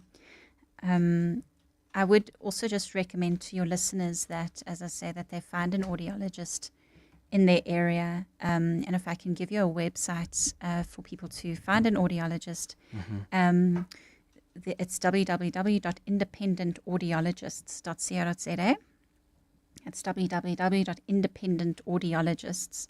The trick is you need to know how to spell audiologist, which is, of course, audiologist. And that website has got a search function where it will direct you to an independent audiologist closest to you on the map. And you can also have a look on www.audiologysa.co.za to find an audiologist. Perfect. Another question is, how long is a healthy amount of time to have earphones or headphones on? Kids are always gaming, or maybe AirPods that stay in your ears almost all day while you're running errands. Yeah, great question. With noise exposure, it's about the time, the duration that you're listening to sound, as well as the volume to which you're listening. So Clement, you yourself, you're listening all day under headphones, but the sound volume is very well controlled. It's not blasting. And so from an ear health point of view, you're probably safe, although I'd also recommend that you have a hearing test. But with teens and with young children, it's very important that parents monitor. I've seen a couple of cases where children are presenting with noise-induced hearing loss because they're listening to music for several hours at a louder volume. And there are certain ways on... I know on Apple devices that you're able to limit the maximum volume that the sound can go through the settings of the phone. Okay. And then Kidi Boni says, could you please ask the doctor if it's normal? Asked Tanya if it's normal to hear much better after blowing your nose. I usually experience significantly improved hearing after doing that. Right. So with blowing the nose, what's happening is that she's probably pushing air positive air pressure into the middle ear system, and it does create a sense of hearing better. And then with swallowing or equalizing the ears again, then that sensation will disappear. So yes, it is quite normal, but possibly worth checking out with an ENT. Okay. Another one says, Clement, please can you ask Tanya who is the first to consult between an audiologist and ENT? I'm also thinking about the costs involved. I just want to go to the right specialist. Yeah. So it really depends what the presentation is. If it's an ear-related pathology or problem, I would say an audiologist first, because if you can go to an ENT with an audiogram, when you see an audiologist, it's a diagnostic process. They're figuring out exactly which part of the ear is affected. And it's very in-depth process of testing. So if you can take that information with you when you go to the ENT appointment, it gives the ENT more information to work off of. So I would say audiologist first and then ENT. Okay, just lastly and quickly, another one says, it feels like the wax in my ears don't surface. I've tried my best to refrain from using earbuds. Why do I experience dizziness and imbalance? I have to sit up so the dizziness subsides. Okay, so that's not a quick question. So did you say about earwax? Yeah. So earwax doesn't cause dizziness, but I would recommend that patient sees either a GP or an ENT to have the earwax removed.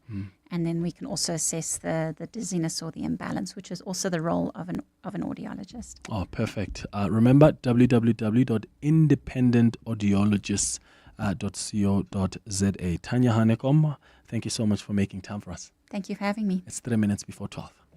Aubrey Masango. Weekday evenings, 8 to midnight. Mountain Harbour, 142 race-based laws. Nonsense, actually. I took a close look at the laws that make up this list of 142. And the problem is it's based on a definition of race law, which is so loose and so wide, it's ridiculous. The example that's being cited repeatedly is the BEE legislation. The New York Times reporter called it laughable because they include a whole lot of laws. It's a real stretch to call them race laws. Aubrey Masango. 8 to midnight on 702. 702. Looking for the perfect destination for your next escape? The At Collection is where it's at. At Friendship Hotel, a boutique retreat where elegance meets nature, lets you unwind in the heart of the wine lanes while enjoying gorgeous vineyards, views and craft beers. At Sandton Hotel is where business meets leisure with the private cinema, luxurious spa and world-class dining, all in Johannesburg's prime location. 2 destinations, 1 collection. Book now at franschhoek-hotel.com or sandton-hotel.com. Managing your workforce shouldn't be complicated. That's why businesses choose Unathi, a proudly South African cloud-based payroll and HR solution. From payroll and e-recruitment to performance management and self-service tools, we streamline the way businesses handle their people. Scalable, secure, and always online, our system evolves with your needs because your workforce deserves the best. Switch to Unathi and experience payroll and HR done right. Visit unathi.com today. To walk the talk is to turn words into meaningful actions. And it's what we at 702 are committed to doing every day. We're also committed to following the rules set out by the Broadcasting Complaints Commission's Code of Conduct. To give you balanced programming, fair comment, and accurate news. But if we stumble along the way and you feel we're not living up to the code, let us know on comment@702.co.za. And if after that you're still not happy, you can direct your complaint in writing to the Broadcasting Complaints Commission, PO Box 412365, Craig Hall 2024. For more, visit bccsa.co.za. You're with Clement Manyathela. 702. Coming up next, the Midday Report with Mandy Wiener. How are you doing, Mandy? Hey, Clement. What's popping today? So, Senzo who is visiting Soshanguve. He has announced one arrest for the murder of community patrollers. President Ramaphosa says nurses will be the backbone of the NHI. Government has launched the Border Management and Immigration Anti-Corruption Forum that's underway at the moment. So we'll get the latest on that. Pule Mabe has made an appearance in court. That matter has been postponed. So we'll bring you that. And then South African Rugby has announced the end of the MTN sponsorship deal. So Clement, who is going to appear on the front of the Bok jersey going forward? Oh my goodness. I wonder. But I'm sure there are many that are going to be bidding to take over the sponsorship. Yeah, I'm sure. And I suppose the question I see some people asking, Jared Wright for one, asking what has been the most iconic sponsor on the front of a Springbok jersey? Looking forward to that chat. Mendy Winner coming up after the news on the midday report. Thanks for listening to the Tuesday edition of the show. We're back tomorrow between 9 and 12. Have a beautiful day, my friends. Bye-bye. This is EWN. Good afternoon, I'm Maki Malapo. We begin in Pretoria, where one suspect has been arrested while two others have been taken in for questioning in relation to the deadly shooting of 6 community safety patrollers in Soshanguve. The group was shot and stoned to death during clashes with suspected criminals at the Merimi informal settlement over the weekend. The death toll increased to 6 today after another victim succumbed to their injuries. Police Minister Senzo Mkhune addressed community members this morning. Mkhune says more arrests are imminent. But we're also very much in the heels of the others, because there was an estimate of about 5 people, and we want them to be arrested and to face the consequences of what they did. In the east of Johannesburg, President Cyril Ramaphosa has bemoaned the high rate of South African nurses moving abroad while the country faces a nursing shortage.